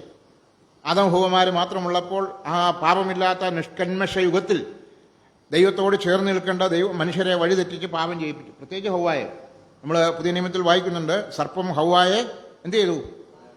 ഉപായത്താൽ വഞ്ചിച്ചു എന്നാണ് എഴുതിയിരിക്കുന്നത്. ഉപായം. നമ്മളെയും അങ്ങനെ ചെയ്യുന്നത് ഉപായത്തിലാണ്. നേരെ വന്നാൽ നമ്മൾ തിരിച്ചറിയും. എന്നാൽ ഉപായം കൊണ്ട് വന്നാൽ തിരിച്ചറിഞ്ഞില്ല. ആ വശീകരണ വാക്കുകളും ആ വ്യാഖ്യാനവും ആ വിശദീകരണവും എല്ലാം കേട്ടപ്പോൾ ശരിയാണെന്ന് അങ്ങ് വിചാരിച്ചു. അങ്ങനെ വിചാരിക്കില്ല കേട്ടോ. വചനത്തിൽ അങ്ങനെ തന്നെയാണോ, ദൈവം പറഞ്ഞത് അങ്ങനെ തന്നെയാണോ എന്ന് ഉറപ്പ് വരുത്തണം. അല്ല അത് കേട്ടപ്പോൾ കൊള്ളാമല്ലോ, നല്ല ആശയമാണ്, എന്നാൽ ആയിക്കോട്ടെ എന്നങ്ങ് പറയരുത്. മറിച്ച് തിരുവഴുത്തുകളെ പരിശോധിക്കണം, തിരുവചനവുമായിട്ട് യോജിക്കുന്നുണ്ടോ എന്ന് ഉറപ്പ് വരുത്തണം. എങ്കിൽ മാത്രമേ ഏത് ഉപദേശമായാലും സ്വീകരിക്കാതെ. പിശാചിൻ്റെ ഉപദേശം ഹവ്വ അങ്ങ് സ്വീകരിച്ചു, കേട്ടപ്പോൾ തന്നെ അതിനോട് യോജിച്ചു. തിന്നരുതെന്ന് പറഞ്ഞ വൃക്ഷത്തിൻ്റെ ഫലം തിന്നു, പാപം പ്രവേശിച്ചു. അന്ന് മുതൽ പ്രതിയോഗിയായിട്ട് മനുഷ്യചരിത്രത്തോട് ബന്ധപ്പെട്ട് പിശാചിനെ നമ്മൾ കാണും. എന്നാൽ അതിനു മുമ്പേ ദൈവത്തോടുള്ള മത്സരത്തിൻ്റെ ഫലമായി ആക്കപ്പെട്ട ഉന്നത പദവികളിലും സ്ഥാനങ്ങളിൽ നിന്ന് നിഷ്കാസിതനായത് മുതൽ ദൈവവിരോധിയായിട്ട് പിശാച് ദൈവിക പദ്ധതികൾക്കെതിരായിട്ട് നിൽക്കുകയാണ്. ദൈവത്തിൻ്റെ സൃഷ്ടിയായ മനുഷ്യനെ ഈ സമുന്നത പദവിയൊക്കെ കൊടുത്ത് വാഴുവാനായിട്ട് നിയമിച്ചപ്പോൾ അത് ഒട്ടും ഇഷ്ടപ്പെട്ടില്ല. അതുകൊണ്ടാണ് മനുഷ്യനെ കൂടെ വീഴിക്കാനായിട്ട് ശ്രമിച്ചത്. അങ്ങനെയാണ് പിശാച് ഈ ലോകത്തിൻ്റെ ദൈവമായിട്ട് മാറിയത്. ആദാമിന് കൊടുത്ത വാഴ്ച കൈവശപ്പെടുത്തി. നമ്മുടെ കർത്താവിനെ പരീക്ഷിക്കുമ്പോൾ സാത്താൻ എന്താ പറഞ്ഞത്? സുവിശേഷങ്ങളുടെ ആരംഭത്തിൽ നമ്മൾ വായിക്കുന്നുണ്ട്, ഉയർന്ന മലയിലേക്ക് കൂട്ടിക്കൊണ്ടു പോയിട്ട് ഈ ഭൂമിയുടെ സർവ്വ ലോകത്തിൻ്റെ മഹത്വം എല്ലാം കാണിച്ചു കൊടുത്തു. എന്നിട്ട് എന്താ പറഞ്ഞു? ഇതെല്ലാം എൻ്റെ ആണെന്നാണ് പറഞ്ഞു. എൻ്റെ കയ്യിലാണ് ഇപ്പം ഇരിക്കുന്നതെന്നാണ് പറഞ്ഞു. ഞാനാണ് കസ്റ്റോഡിയൻ, എൻ്റെ ആണെന്ന് പറഞ്ഞില്ല. എന്നാൽ എൻ്റെ കയ്യിലാണുള്ളത് എന്ന് പറഞ്ഞാൽ ഞാൻ തീരുമാനിക്കുന്ന പോലെ കാര്യങ്ങളൊക്കെ ഉള്ളൂ. പല കാര്യങ്ങളും അങ്ങനെയാണല്ലോ. യഥാർത്ഥ തീരുമാനം എടുക്കേണ്ട ആളല്ല എന്ന് വേറെ ചിലരങ്ങ് തീരുമാനിക്കുക. അതുതന്നെയാണ് യേശുവിനോട് പറഞ്ഞ്. അപ്പോൾ ഇങ്ങനെയൊക്കെയാണ് സംഗതി. അതുകൊണ്ട് ഒരു കാര്യം ചെയ്യും, എനിക്കിഷ്ടമുള്ളവന് ഇതൊക്കെ കൊടുക്കാൻ ഞാനങ്ങ് തീരുമാനിച്ചിരിക്കുക. വീണ് എന്നെ ഒന്ന് നമസ്കരിക്കാമെങ്കിൽ സിമ്പിൾ, ഇതെല്ലാം നിനക്ക് തന്നേക്കാം. ആ പറച്ചിൽ കേട്ടാൽ തോന്നും കർത്താവ് ഇതിനു വേണ്ടിയാണ് മെനക്കെട്ട് ഇങ്ങോട്ട് വന്നതെന്ന്. ഒരു പരീക്ഷയായിരുന്നത്. ഇത്ര ഉന്നതമായ അധികാരങ്ങളും പദവികളും എല്ലാം സിമ്പിളായിട്ട് ഒരു ബന്ധപ്പാടുമില്ലാതെ കിട്ടുക എന്ന് പറഞ്ഞാൽ എത്ര നല്ല കാര്യമല്ലേ. അത് നൽകാൻ വന്ന ആ ശ്രമം നമ്മളവിടെ കാണുന്നുണ്ട്. അപ്പോൾ അവിടെ നമുക്ക് മനസ്സിലാക്കാൻ കഴിയുന്ന കാര്യം, ഇതെല്ലാം എൻ്റെ കയ്യിൽ ഏൽപ്പിച്ചിരിക്കുക എന്ന സാത്താൻ കർത്താവിനോട് പറഞ്ഞു. അത് സത്യമാണ്. ആദാമിൻ്റെ കയ്യിൽ നിന്ന് ആ തട്ടിപ്പറിക്കുക അല്ലെങ്കിൽ വ്യാജത്തിലൂടെ കൈവശമാക്കിയ ആ അവകാശം നൂറ്റാണ്ടുകളായിട്ട് തുടരുകയാണ്. ഇന്നും അതങ്ങനെ തന്നെയാണ് ഇപ്പോഴും. അതുകൊണ്ടാണ് യോഹന്നാന്റെ ലേഖനത്തിലും വായിക്കുന്നത്, സർവ്വലോകവും ദുഷ്ടൻ്റെ അധീനതയിലിരിക്കുന്നു എന്നാണ് നമ്മൾ വായിക്കുന്നത്. അപ്പോൾ ഇതിനൊക്കെ ഒരു മാറ്റം വരണം. മാറ്റം വന്നിട്ട് ദൈവാധിപത്യമുള്ള അല്ലെങ്കിൽ ദൈവത്തിൻ്റെ പരമാധികാരം വെളിപ്പെടുന്ന ദൈവഹിതം മാത്രം നടക്കുന്ന ഒരവസ്ഥയിലേക്ക് വരണം. കർത്താവ് ശിഷ്യന്മാരെ പ്രാർത്ഥിക്കാൻ പഠിപ്പിച്ചപ്പോൾ ആ പ്രാർത്ഥനയിലൊരു വാചകം ഇങ്ങനെയാണ്, സ്വർഗസ്ഥനായ ഞങ്ങളുടെ പിതാവ് എന്ന് തുടങ്ങി മുന്നോട്ട് വരുമ്പോൾ, നിന്റെ രാജ്യം വരണമേ. നിന്റെ രാജ്യം, ദൈവത്തിൻ്റെ രാജ്യം, ദൈവം രാജാവായിരിക്കുന്ന ഭരണകാലം, അതാണ് ഭാവിയിൽ വരാൻ പോകുന്നത്. അതിലേക്കാണ് നമ്മൾ വരാനായിട്ട് പോകുന്നത്. അപ്പോൾ അങ്ങനെ ഒരു നല്ല യുഗത്തിന് വേണ്ടിയുള്ള പ്രതീക്ഷ, പ്രത്യാശ എല്ലാ കാലത്തും ദൈവജനങ്ങളുടെ ഹൃദയങ്ങളിൽ ഉണ്ടായിരുന്നതാണ്. ആ മനോഹരമായ ഒരു കാലം, പാപം ചെയ്യുന്നതിന് മുമ്പ് ഏദൻ തോട്ടത്തിൽ ദൈവത്തോടുകൂടെ എങ്ങനെ സന്തോഷമായിട്ട് തേജസ്സുള്ള മനുഷ്യൻ കഴിഞ്ഞുകൂടിയ അതുപോലുള്ള ഒരു പൂർവ്വസ്ഥിതി നമുക്കും അത് കിട്ടും. എപ്പോഴാണ്? നമ്മുടെ ശരീരത്തിൻ്റെ രൂപാന്തരം കൂടെ കഴിയുമ്പോൾ. അതുവരെ നമ്മൾ ഈ താഴ്ചയുള്ള ശരീരത്തിലായിരിക്കും. അപ്പോൾ കർത്താവിൻ്റെ വരവിന് ശേഷമാണ് ഈ ദൈവിക പരിപാടിയുടെ പരിപൂർണതയിലേക്ക് നമ്മൾ പ്രവേശിക്കുവാനായിട്ട് പോകുന്നത്. അന്ന് ആ കാര്യങ്ങൾ അങ്ങനെ സംഭവിക്കും. അപ്പം നമ്മൾ ഈ വായിച്ച വാക്യത്തിൽ കാണുന്നത്, മഹത്വ പ്രത്യക്ഷതയ്ക്ക് ശേഷം കർത്താവ് ഭൂമിയിലേക്ക് വന്ന ശേഷം ചെയ്യുന്ന കാര്യപരിപാടികളിൽ ഒന്ന്, പിശാചിനെ ബന്ധിച്ച് 1000 വർഷത്തേക്ക് അഗാധ കൂപത്തിൽ അടയ്ക്കും എന്നാണ് വായിക്കുന്നത്. എന്തിനാ അങ്ങനെ തള്ളിക്കളയുന്നത്? മനുഷ്യരെ വീണ്ടും വശീകരിച്ച് വഴിതെറ്റിച്ച് പാപം ജയിപ്പിച്ച് ദൈവത്തിന് വിരോധമായിട്ട് മത്സരം ഉണ്ടാക്കാതിരിക്കാൻ വേണ്ടിയാണ്. അന്തിമമായ ന്യായവിധിയല്ലിത്. ന്യായവിധി പിന്നീട് വരാൻ പോകുന്നുണ്ട്, അത് വെള്ളസിംഹാസനത്തിന് മുമ്പിലാണ്. എന്നാൽ ഈ 1000 ആണ്ട് വാഴ്ചയ്ക്ക് മുമ്പായിട്ടുള്ള ഒരു പ്രത്യേക ക്രമീകരണമാണ്, അതിനുവേണ്ടിയുള്ള ഒരു ബാക്ക്ഗ്രൗണ്ട് ഒരുക്കലാണ് ഇവിടെ നമ്മൾ കാണുന്നത്. പിശാചിനെ ബന്ധിക്കും, 1000 വർഷത്തേക്ക് അവനെ അഗാധത്തിൽ ഇട്ട് അടച്ചുപൂട്ടും എന്നാണ് വായിക്കുന്നത്. ഈ ലോകത്തിൻ്റെ പ്രഭുവും അവൻ്റെ അധികാരമൊക്കെ അവിടെ കൊണ്ട് പരിമിതപ്പെടുകയാണ്, തടസ്സപ്പെടുകയാണ് ചെയ്യുന്നത് എന്ന് നമുക്ക് മനസ്സിലാക്കുവാനായിട്ട് സാധിക്കും. അത് മാത്രമല്ല, പൗലോസ് അപ്പോസ്തലൻ ഇതേക്കുറിച്ച് പറയുമ്പോൾ ഈ ലോകത്തിൻ്റെ ദൈവം എന്നാണ് പിശാചിനെ വിളിച്ചിരിക്കുന്നത്. 2 കൊരിന്ത്യർ 4-ാം അധ്യായത്തിന് 4-ാം വാക്യത്തിൽ നമ്മൾ വായിക്കുന്നത്. ഈ ലോകത്തിൻ്റെ ദൈവം എന്ത് ചെയ്തെന്നാണ്? അവിശ്വാസികളുടെ മനസ്സ് കുരുടാക്കി. എന്തിനാ മനസ്സ് കുരുടാക്കിയേ?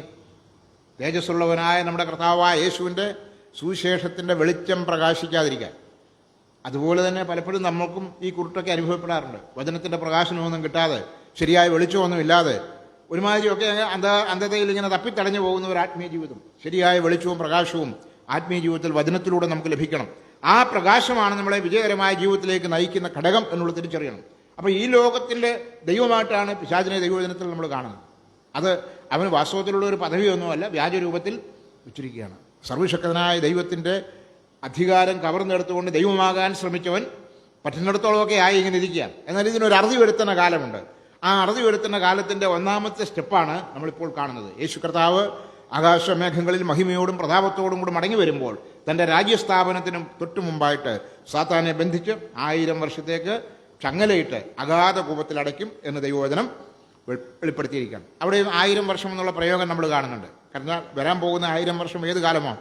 കർത്താവ് ഭൂമിയെ മനുഷ്യപ്രതിനിധിയായി രാജാവായിട്ട് ഭരണം നടത്തുവാൻ പോകുന്ന കാലയളവാണെന്നുള്ളത് നമുക്ക് അവിടെ നിന്ന് വീണ്ടും ഗ്രഹിക്കാനായിട്ട് സാധിക്കും. അത് കഴിഞ്ഞാൽ പിന്നുള്ള അടുത്ത കാര്യമെന്ന് പറയുന്നത്, ഈ സാത്താനെ ബന്ധിക്കുന്നത് പോലെ സാത്താൻ മാത്രമല്ല, അവനോടൊപ്പം പാപം ചെയ്ത ദൂതന്മാരുടെ ഒരു വലിയ സംഘമുണ്ട്.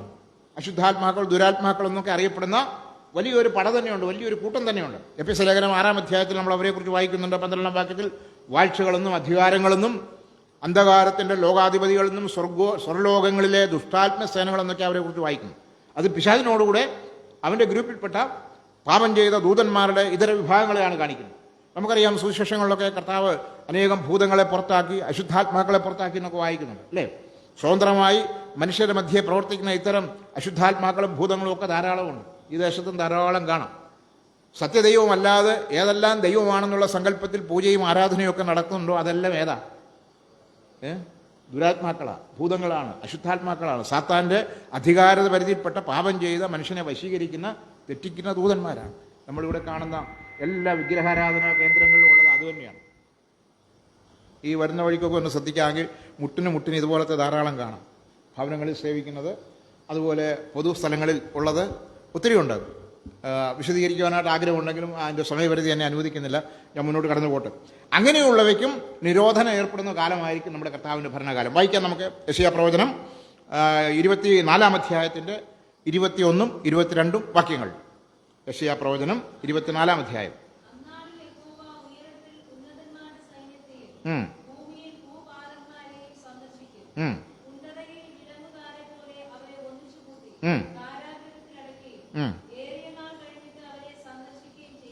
ഇവരെ എല്ലാം ഒന്നിച്ചു കൂട്ടി കാരാഗ്രഹത്തിലടയ്ക്കും, ഏറിയ നാൾ കഴിഞ്ഞ് സന്ദർശിക്കും. ഏറിയ നാളെന്ന് പറഞ്ഞാൽ 1000 ആണ്ടിക്ക് വാഴ്ചയ്ക്ക് ശേഷമുള്ള വെള്ളസിംഹാസനത്തിലെ ന്യായവിധിയിൽ ന്യായം വിധിച്ച് നിത്യാഗ്നിയിലേക്ക്, നിത്യനരകത്തിലേക്ക് തള്ളിക്കളയും. അതിനു മുമ്പ് 1000 വർഷം ഇവരെ ഒന്നിച്ചു കൂട്ടി എന്ത് ചെയ്യും? കാരാഗ്രഹത്തിൽ, ജയിലിലടയ്ക്കും. നേരത്തെ താത്തം കിടക്കുന്ന അഗാധ കൂപത്തിൽ തന്നെ അവരെയും ആക്കും. വെളിപ്പാട് പുസ്തകത്തിൽ മഹാപീഡനകാലത്ത് ഒരു സന്ദർഭത്തിൽ അഗാധ കൂപം തുറക്കുന്നതായിട്ട് വായിക്കുന്നുണ്ട്. അവിടെ നിന്ന് വലിയൊരു പുക വരുന്നു. ആ കൂട്ടത്തിൽ ഒരുതരം വെട്ടിക്കിളികളെ പോലുള്ള ജീവികൾ. വെട്ടിക്കിളി എന്ന് പറഞ്ഞാൽ ഇച്ചിരി ഉള്ളൂ. ഇത് വലിയ ഇത്രയൊന്നുമല്ല. എൻ്റെ ഭാവനയിൽ ഞാനങ്ങ് പറയും, JCBയുടെ വലിപ്പമുള്ള ഒരുതരം പാതാള ജീവികളാണ് കയറി വരുന്നത്. 5 മാസം ഭൂവാസികളെ ദണ്ഡിപ്പിക്കാനാണ് അവർക്ക് അധികാരം കൊടുത്തിരിക്കുന്നതെന്ന് നമ്മൾ വായിക്കുന്നത്. ഇവരുടെ പണി എന്തുവാ? വാലുകൊണ്ട് കുത്തുക. തേളിനുള്ള പോലെ വാലുണ്ടെന്ന് കഴിയും, വാലുകൊണ്ട് കുത്തും. ഒരു ഇഞ്ചക്ഷൻ പോലെ. ഒരു കുത്ത് കിട്ടിയാൽ അതിൻ്റെ പെയിൻ 5 മാസത്തേക്ക് നീണ്ടിരിക്കും. ഒരു കുത്ത് കിട്ടിക്കഴിഞ്ഞാൽ പിന്നെ ഇരിക്കാൻ പറ്റുകയില്ല. ഇരിക്കാൻ പറ്റാത്തതുകൊണ്ട് ചാടി കഴിഞ്ഞേക്കുന്നത് നിൽക്കാൻ വയ്യ. നിൽക്കുന്നോണെ ഓടി നോക്കുമ്പോൾ അതും പറ്റുന്നില്ല. കിടക്കാമെന്ന് വിചാരിച്ചാൽ അതൊക്കത്തില്ല. മനുഷ്യൻ വല്ലാതെ വിഷമിക്കുന്ന ഒരു കാലം. 5 മാസത്തേക്ക് മനുഷ്യരെ ദണ്ഡിപ്പിക്കാൻ. പീഡനകാലമാണെന്ന് ഓർക്കണം. ദൈവത്തെയും ദൈവജനത്തോടും മത്സരിച്ചിരിക്കുന്ന, പീഡിപ്പിക്കുന്നവർക്കൊക്കെ കിട്ടാൻ പോകുന്ന ശിക്ഷ അതൊക്കെ താൽക്കാലികമാകട്ടോ. നിത്യശിക്ഷാവിധിയൊന്നുമല്ല, അന്ത്യന്യായവിധിയൊന്നുമല്ല. പീഡനകാലത്തെ ഒരു ചെറിയ ഡോസാണ്. ഇങ്ങനെ പല ഡോസുണ്ട്. അതിലൊന്നാണ് ഈ പറഞ്ഞത്. പാതാള വെട്ടിക്കിളികൾ എന്നറിയപ്പെടുന്ന അഗാധ കൂപത്തിൽ നിന്ന് കയറി വരുന്ന ജീവികൾ. അവിടേക്ക് തന്നെയായി സാത്താനെ ഇപ്പോൾ ബന്ധിച്ചിട്ടേക്കുന്നത്. അവൻ്റെ ബാക്കി ഇപ്പം നമ്മൾ വായിച്ച വാക്യത്തിൽ കാണുന്ന ആളുകളെയും സകല അന്ധകാര കാളികൂളി ശക്തികളെയും ബന്ധിച്ച് ഈ അഗാധ കൂപത്തിലേക്ക് തന്നെ അടയ്ക്കും. കർത്താവിൻ്റെ വാഴ്ചയ്ക്ക് മുമ്പ് ഈ ഭൂമുഖത്ത് നിന്ന് ഇങ്ങനെയുള്ള ദുഷ്ടശക്തികൾ മുഴുവൻ നിർമ്മാർജ്ജനം ചെയ്യപ്പെടും. ഇന്ന് ദൈവത്തിനും ദൈവജനത്തിനും ദൈവശുശ്രൂഷയ്ക്കും വളരെ തടസ്സമായി നിൽക്കുന്നതാണ് ഈ അന്ധകാര ശക്തികൾ. അതിൽ അധികാരമുള്ളതുണ്ട്, അധികാരം കുറഞ്ഞതുണ്ട്, കൂടിയതുണ്ട്, പലതരത്തിലുണ്ട്. 4 വിഭാഗമായിട്ടാണ് എഫെസ്യ ലേഖനത്തിൽ അവയെക്കുറിച്ച് പറഞ്ഞിരിക്കുന്നത്. വാഴ്ചകൾ, അത് കഴിഞ്ഞാൽ അധികാരങ്ങൾ, അത് കഴിഞ്ഞാൽ അന്ധകാരത്തിൻ്റെ ലോകാധിപതി എന്ന് പറഞ്ഞാൽ ലോകരാജ്യങ്ങളുടെ മേലൊക്കെ അധികാരമുള്ള സാത്താന്യ ആത്മാക്കൾ. ദാനിയേൽ പ്രവചനത്തിലൊക്കെ വായിക്കുന്നു, പാർസി പ്രഭു, യവന പ്രഭു എന്നൊക്കെ വായിക്കുന്നു. ഒരു സാമ്രാജ്യത്തിൻ്റെ മേൽ തന്നെ അധികാരം നടത്തുന്ന, നിയന്ത്രിക്കുന്ന അന്ധകാര ശക്തികളെന്നാണ് അതിൻ്റെ അർത്ഥം. അങ്ങനെയാണ് ഇന്ത്യക്ക് കൊണ്ടൊരു പ്രഭു, ഇല്ലയോ? ഭാരത പ്രഭു എന്നോ ഇന്ത്യ പ്രഭു എന്നോ വേണമെങ്കിൽ നമുക്കതിനെ വിളിക്കാം. ആരായിരിക്കുമോ നമുക്കറിഞ്ഞുകൂടാ. എന്നാൽ അങ്ങനൊരു അന്ധകാര ശക്തി ഉണ്ട്. അപ്പോൾ അതിൻ്റെ കീഴിൽ എന്തുമാത്രം ശക്തികളുണ്ട്? ഓരോ സ്റ്റേറ്റിനും പ്രത്യേകമുണ്ട്. ഓരോ സ്റ്റേറ്റിലും ഓരോ ജില്ലയ്ക്കും പ്രത്യേകമുണ്ട്. ഓരോ താലൂക്കിനുണ്ട്, ഓരോ പഞ്ചായത്തിനുണ്ട്, വില്ലേജിനുണ്ട്. ഇതൊക്കെ അറിയാതെ സുവിശേഷം പരിശോധന നടത്തിയിട്ട് കാര്യമൊന്നുമില്ല കേട്ടോ. ഇതൊക്കെ അറിയണം. ഇവയുടെ മേൽ അധികാരം പ്രാപിക്കണം. പിശാചിനോട് എതിർത്ത് നിൽപ്പീൻ, അവൻ നമ്മളെ വിട്ട് ഓടുമെന്നാണോ നമ്മൾ ഓടിപ്പോകുന്നതാണ്? അങ്ങനെ വചനം പറഞ്ഞു. അവൻ നിങ്ങളെ വിട്ട് ഓടിപ്പോവും. പിശാചിനെ എതിർത്ത് നിൽക്കണമെങ്കിലേ വിശുദ്ധ ജീവിതവും ഭക്തിയൊക്കെ ഉണ്ടെങ്കിലേ പറ്റുള്ളൂ. ഉടായ്പ കൊണ്ട് അത് നടക്കത്തില്ല. അവൻ ഇങ്ങോട്ട് കയറി ചാടി വീണ് ആക്രമിക്കും. അപ്പോസ്തല പ്രവൃത്തിയിലൊക്കെ ഉദാഹരണങ്ങളുണ്ട്. അപ്പം നമ്മുടെ ആത്മീയ ജീവിതവും ശുശ്രൂഷയും പ്രവർത്തനമൊക്കെ വിജയിക്കണമെങ്കിൽ എന്തു വേണം? അദൃശ്യ മണ്ഡലത്തിൽ, അദർശ്യ ലോകത്തിൽ നമുക്ക് കണ്ണുകൊണ്ട് കാണാൻ കഴിയാത്ത ആത്മജീവികളായ ഈ അന്ധകാര ശക്തികളുടെ എതിർപ്പുകളെ അതിജീവിക്കുന്ന ആത്മശക്തിയും ദൈവകൃപയും നമുക്കുണ്ടാകണം. എങ്കിൽ മാത്രമേ നമ്മുടെ ശുശ്രൂഷ വിജയിക്കുള്ളൂ. ഇല്ലെങ്കിൽ തടസ്സമുണ്ടാക്കും, ഫലം കിട്ടത്തില്ല. എത്ര നല്ല ബൈബിൾ ക്ലാസ് ആയാലും പ്രസംഗമായാലും പ്രാർത്ഥനയോഗമായാലും ഒരു കൃമിയെ കൊണ്ട് എന്തെങ്കിലും ഒരു കലക്കം ഉണ്ടാക്കി അത് അഹപ്പാടെ കുളമാക്കി കളയും. ഫലം കിട്ടാതെ പോകും. നമുക്കൊരു ആത്മീയ വളർച്ച ഉണ്ടാകത്തില്ല, പരിജ്ഞാനം ലഭിക്കുന്നില്ല, സന്തോഷം ലഭിക്കുന്നില്ല. നമ്മൾ വെറുതെ ഇങ്ങനെ വീർത്തിരുന്നേച്ച് പോകും. അത്രമാത്രമേ നടക്കുകയുള്ളൂ. പുറകിൽ പ്രവർത്തിക്കുന്ന ഈ അന്ധകാരത്തിൻ്റെ ശക്തികളാണ്. അപ്പോൾ ഇങ്ങനെയുള്ള പല വിഭാഗങ്ങളുണ്ട്.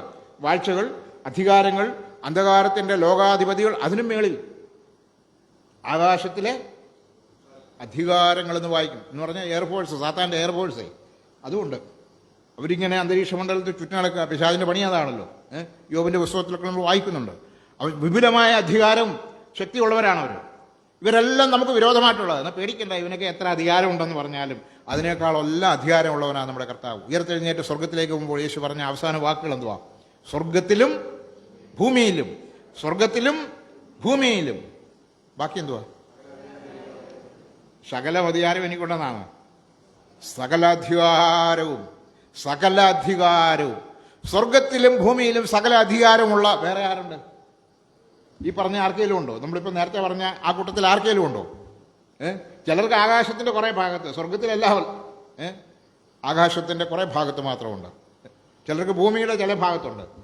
ചിലർക്ക് ഒരു വില്ലേജിൽ മാത്രം, അല്ലെങ്കിൽ ഒരു താലൂക്കിൽ മാത്രം, ഒരു ജില്ലയിൽ മാത്രമേ അധികാരമുള്ളൂ. എന്നാൽ എൻ്റെ കർത്താവിൻ്റെ അധികാരമോ സ്വർഗത്തിലും ഭൂമിയിലുമുള്ള സകലാധികാരവും.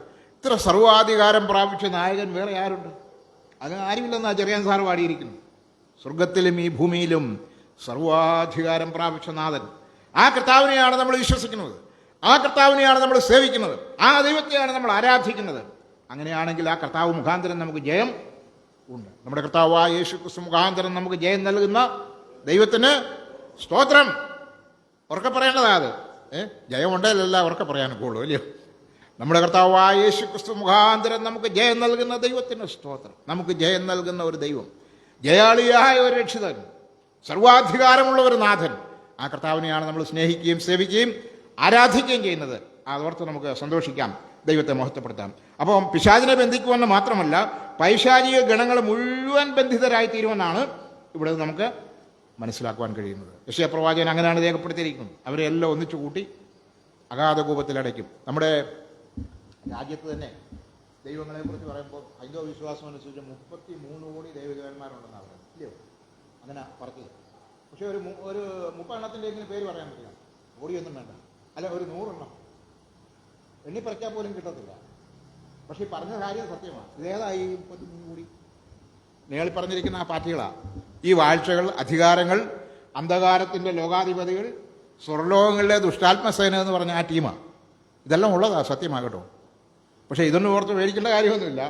അവയേക്കാളെല്ലാം വലിയ, അവരോടുകൂടെ ഉള്ളതിനേക്കാൾ വലിയവനാ നമ്മളോടുകൂടെ ഉള്ളവൻ. ആ കർത്താവ് പറഞ്ഞത്, നിങ്ങൾ പോകുകയും എൻ്റെ സാക്ഷികളാകുകയും. വചനപ്രകാരവും വിശുദ്ധിയോടും പരമാർത്ഥ ഹൃദയത്തോടും കൂടെ സാക്ഷ്യം വഹിക്കാൻ ഇറങ്ങിയാൽ എങ്ങും പരാജയപ്പെടുകയില്ല. സമ്പൂർണ്ണ ജയം നമ്മുടേതായ ജയാളിയായ ഒരുവനാണ് നമ്മുടെ മുമ്പിൽ ഉള്ളത്. കർത്താവിൻ്റെ നാമം മഹത്വപ്പെടുമാറാകട്ടെ.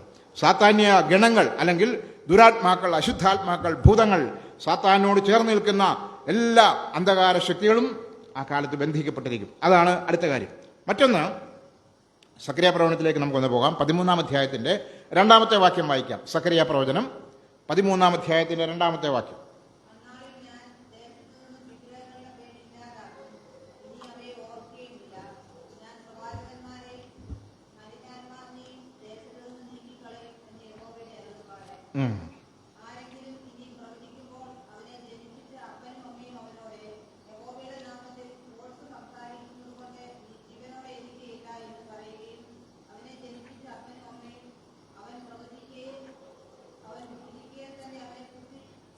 ഓക്കെ, മതി സോറി, ആ 2-ാം വാക്യം മാത്രം മതി. അന്നാളിൽ ഞാൻ എന്ത് ചെയ്യുമെന്നാണ് പറയുന്നത്? ദേശത്ത് നിന്ന് മലിനാത്മാവിനെയും വിഗ്രഹങ്ങളെയും ഇല്ലാതാക്കും.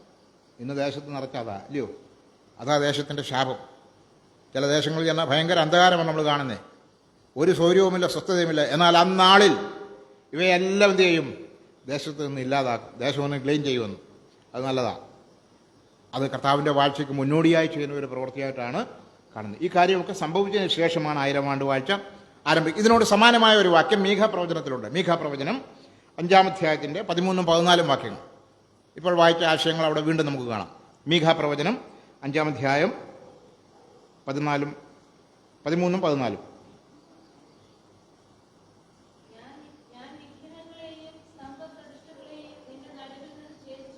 ആ ആ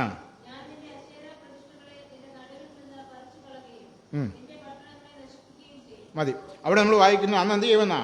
വിഗ്രഹങ്ങൾ, സ്തംഭവിഗ്രഹങ്ങൾ, പ്രതിമകൾ, പ്രതിഷ്ഠകൾ, ഇങ്ങനെ വിഗ്രഹാരാധനയോട് ബന്ധപ്പെട്ട ഇസ്രായേൽ ദേശത്തും ഇതൊക്കെ ഉണ്ടായിരുന്നു എന്നാണ് നമ്മൾ ചരിത്രത്തിൽ കാണുന്നത്. അതാണല്ലോ ദൈവം അവരെ അടിമത്വത്തിലേക്ക് അയക്കാനുള്ള കാരണങ്ങളിലൊന്ന്. അപ്പോൾ ഇതിനെല്ലാം ദേശത്ത് നിന്ന് പറിച്ചു നീക്കി, തുടച്ചു നീക്കി ഇല്ലായ്മ ചെയ്യുന്ന ഒരു കാലം വരും. ഇതാണ് ഇന്ന് അനുഗ്രഹ തടസ്സമായിരിക്കുന്ന ഒരു കാര്യം. 10 കൽപ്പനകളിൽ പ്രാധാന്യത്തോടെ ദൈവം പറഞ്ഞ കാര്യമാണ്, ഞാനല്ലാതെ അന്യദൈവം ഉണ്ടാകരുത്, യാതൊരു വിഗ്രഹത്തെയും ഉണ്ടാക്കരുത്, നമസ്കരിക്കരുത്, സേവിക്കരുത്. ആർക്ക് ഈ കൽപ്പന കിട്ടിയോ അതേ ജനം തന്നെ ഈ കൽപ്പന ലംഘിച്ചു. ക്രിസ്ത്യാനികളെന്നറിയപ്പെടുന്ന വലിയൊരു കൂട്ടം ഇന്നും ഈ കൽപ്പന ലംഘിച്ചുകൊണ്ടിരിക്കുകയാണ്. ഇതേക്കുറിച്ചൊക്കെ പറഞ്ഞാൽ ആളുകൾക്ക് ദേഷ്യം വരും. ഇതൊന്നും പറയാൻ പാടില്ലെന്നാണ് പറയുന്നത്. ഇതൊന്നും പറയാൻ പാടില്ല. ദൈവവചനം ഇങ്ങനെയാണ് പറയുന്നത്. അതുകൊണ്ട് ഇത് പറയാതിരിക്കാൻ ഒരു ദൈവവൈതലിന് സാധ്യമല്ല, പറഞ്ഞേ പറ്റൂ. വിഗ്രഹാരാധന ദൈവം വെറുക്കുന്ന ഏറ്റവും വലിയ പാപമാണ്. വിഗ്രഹാരാധന എന്ന് പറഞ്ഞാൽ ചില രൂപങ്ങളും സ്തംഭങ്ങളും ബിംബങ്ങളും ഉണ്ടാക്കി വെക്കുന്നത് മാത്രമല്ല, അത് വിഗ്രഹങ്ങളാണ്. അത് മാത്രമല്ല, ഹൃദയത്തിലുള്ള വിഗ്രഹങ്ങളും വേറെയുണ്ട്, അതും പാപം തന്നെയാണ്. ഇത് ദൈവം വെറുക്കുന്ന ഗൗരവമേറിയ പാപമാണ്. നമ്മുടെ ദേശത്തിൻ്റെ ഏറ്റവും വലിയ പാപം ഇത് തന്നെയാണ്. ഇതിന് പരിഹാരമുണ്ടാകണം. ഇതിനെതിരെ ശബ്ദം ഉയരണം. പ്രവാചകന്മാർ പഴയ നിയമകാലത്തൊക്കെ ഈ കാര്യം വളരെ വ്യക്തവും സ്പഷ്ടവുമായിട്ട് ദൈവജനത്തിൻ്റെ മധ്യേ പ്രസംഗിച്ചു. അതുകൊണ്ടാണ് പ്രവാചകന്മാരെ കല്ലെറിയും പലരെയും വാളുകൊണ്ട് കൊല്ലുകയൊക്കെ ചെയ്ത്. കാരണം ജനത്തിന് ഇതൊന്നും ഇഷ്ടപ്പെട്ടില്ല. അപ്പോൾ ജനത്തെ സന്തോഷിപ്പിക്കാൻ ആഗ്രഹിക്കുന്ന ഈ കാര്യങ്ങൾ പറയാറില്ല. ഈ കാലത്തും ഇതിനെതിരെയൊക്കെ പറഞ്ഞ വലിയ പ്രശ്നങ്ങളുണ്ടാവും. പാടില്ലെന്നാണ് പറയുന്നത്. മതേതരത്വവും അതുപോലെ സാമൂഹിക സന്തോഷമൊക്കെ നിലനിർത്താൻ വേണ്ടി ഇങ്ങനെയൊക്കെ ഒത്തുതീർപ്പ് വേണമെന്നാണ് പറയുന്നത്. പക്ഷേ ദൈവവചനത്തിൽ അങ്ങനെ ഒത്തുതീർപ്പൊന്നുമില്ല. ദൈവം വെറുക്കുന്ന പാപങ്ങളിൽ 1-ാം സ്ഥാനത്ത് നിൽക്കുന്നതാണ് വിഗ്രഹാരാധന എന്ന് പറയുന്നത്. നരകത്തിലേക്ക് പോകുന്ന പട്ടിക പല ഭാഗത്തായിട്ട് ദൈവവചനത്തിൽ നമ്മൾ കാണുന്നുണ്ട്. അതിലെ പല പട്ടികയിലും ആവർത്തിച്ച് പറയുന്ന ലിസ്റ്റിൽ 1-ാമത്തെ കാര്യം ഏതാ? വിഗ്രഹാരാധികൾ, ബിംബാരാധികൾ എന്നുള്ള പ്രയോഗമാണ് നരകത്തിലേക്ക് പോകുന്നത്. നമ്മളിൽ ആരും ആ കൂട്ടത്തിൽ ഉൾപ്പെടരുത്. നമ്മളെ അറിയുന്നവരും നമ്മുടെ പരിചയക്കാരും സുഹൃത്തുക്കളോ ബന്ധുക്കളോ ആരും തന്നെ ആ കൂട്ടത്തിൽ ഉണ്ടാകരുത്. അങ്ങനെയുള്ളവരുണ്ടെങ്കിൽ അവരെ ഈ കാര്യം ബോധ്യപ്പെടുത്തി സത്യദൈവത്തെങ്കിലേക്കും സത്യാരാധനയിലേക്കും തിരിച്ചു വരുത്തുവാനുള്ള ഉത്തരവാദിത്വവും കടപ്പാടും നമുക്കുണ്ട്. ഈ വിഷയം ഗൗരവത്തോടെ ഓർത്ത് വരുന്ന ദിവസങ്ങളിൽ പ്രാർത്ഥിക്കുവാൻ നമുക്കിടയാകണം. ദൈവം നമ്മെ അതിനായിട്ട് സഹായിക്കുമാറാകട്ടെ. യെശയ്യാ പ്രവചനം 2-ാം അധ്യായത്തിൻ്റെ 21-ാം വാക്യത്തിൽ ഇസ്രായേലിനോട് ബന്ധപ്പെട്ട് ഇതേ കാര്യം പറഞ്ഞിട്ടുണ്ട്. ആ വാക്യം കൊണ്ടൊന്ന് വായിച്ച്. യെശയ്യാവ് 2:21. ഒരു കാലത്ത് ആരാധനയ്ക്ക് വേണ്ടി ദൈവങ്ങളാണെന്ന് വിചാരിച്ച് മനുഷ്യരുണ്ടാക്കിയതാണ്.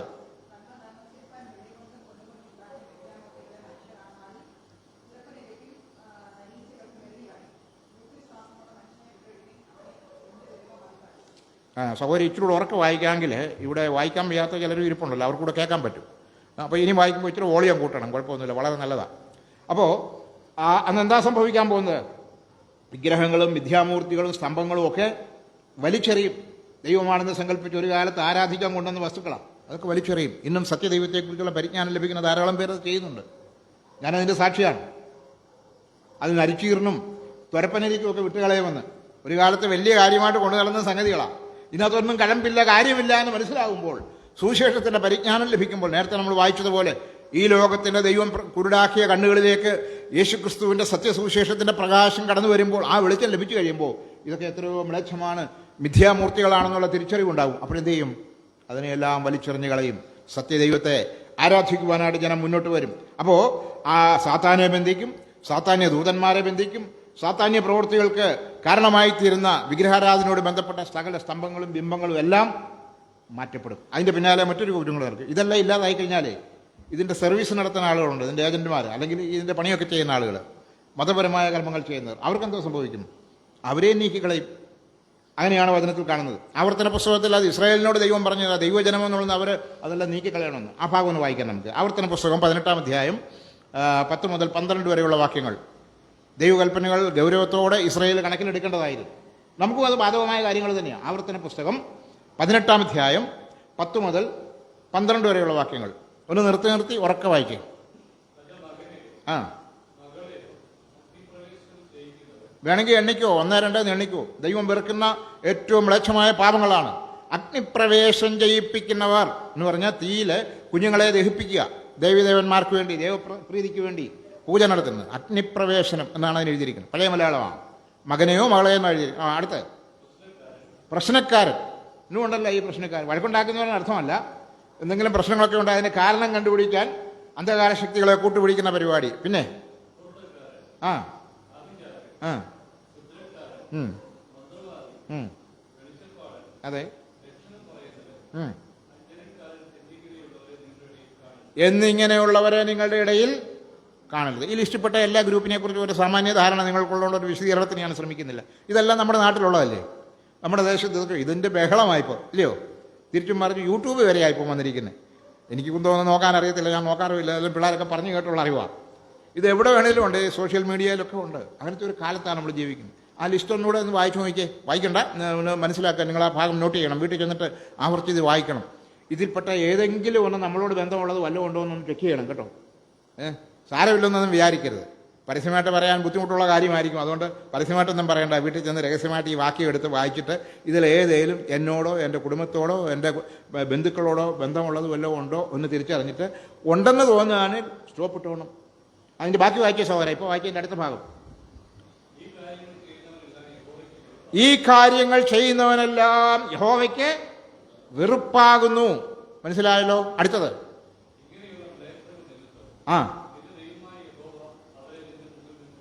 ഇങ്ങനെയുള്ള മ്ലേച്ഛതകൾ നിമിത്തമാണ് നിന്റെ ദൈവമായ യഹോവ അവരെല്ലാം ദേശത്ത് നിന്ന് നീക്കിക്കളഞ്ഞത്. കനാനിൽ വസിച്ചിരുന്ന വിവിധ ജാതികളെക്കുറിച്ച് നമ്മൾ വായിക്കുന്നുണ്ട്. ഇസ്രായേലോട് വരുന്നതിനും അവരെല്ലാം ഇങ്ങനെ ചെയ്യുന്നവരായിരുന്നു. അതുകൊണ്ട് നിങ്ങൾ അതുപോലെ ചെയ്യരുതെന്നാണ് ജനത്തോട് പറയുന്നത്. അടുത്തത് എന്തുവാ?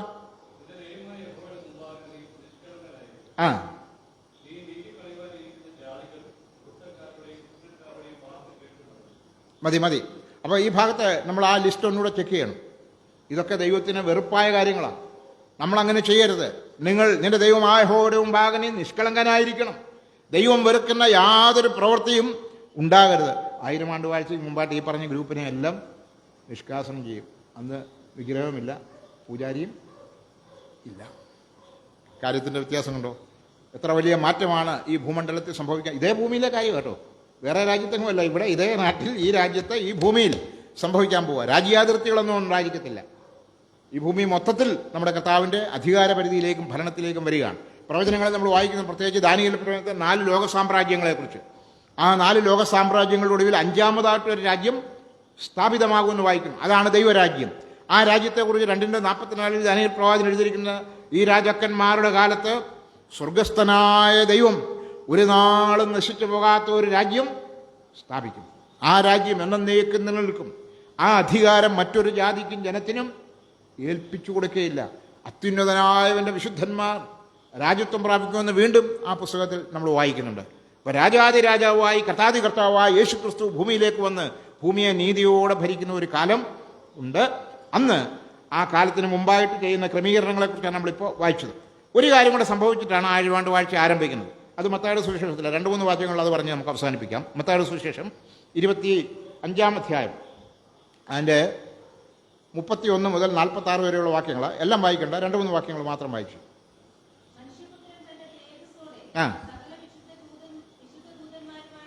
വരുമ്പോൾ ഇരിക്കും, കൂട്ടും.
രാജാവ് അവരോടൊന്ന് അതിൻ്റെ പകുതി ഭാഗമേ ആയുള്ളൂ. ഇനിയും ബാക്കി പകുതി ഉണ്ട്. ഇപ്പോൾ വായിക്കണ്ട, നമ്മുടെ സമയ ലാഭത്തിന് വേണ്ടി നമുക്കവിടെ അവസാനിപ്പിക്കാം.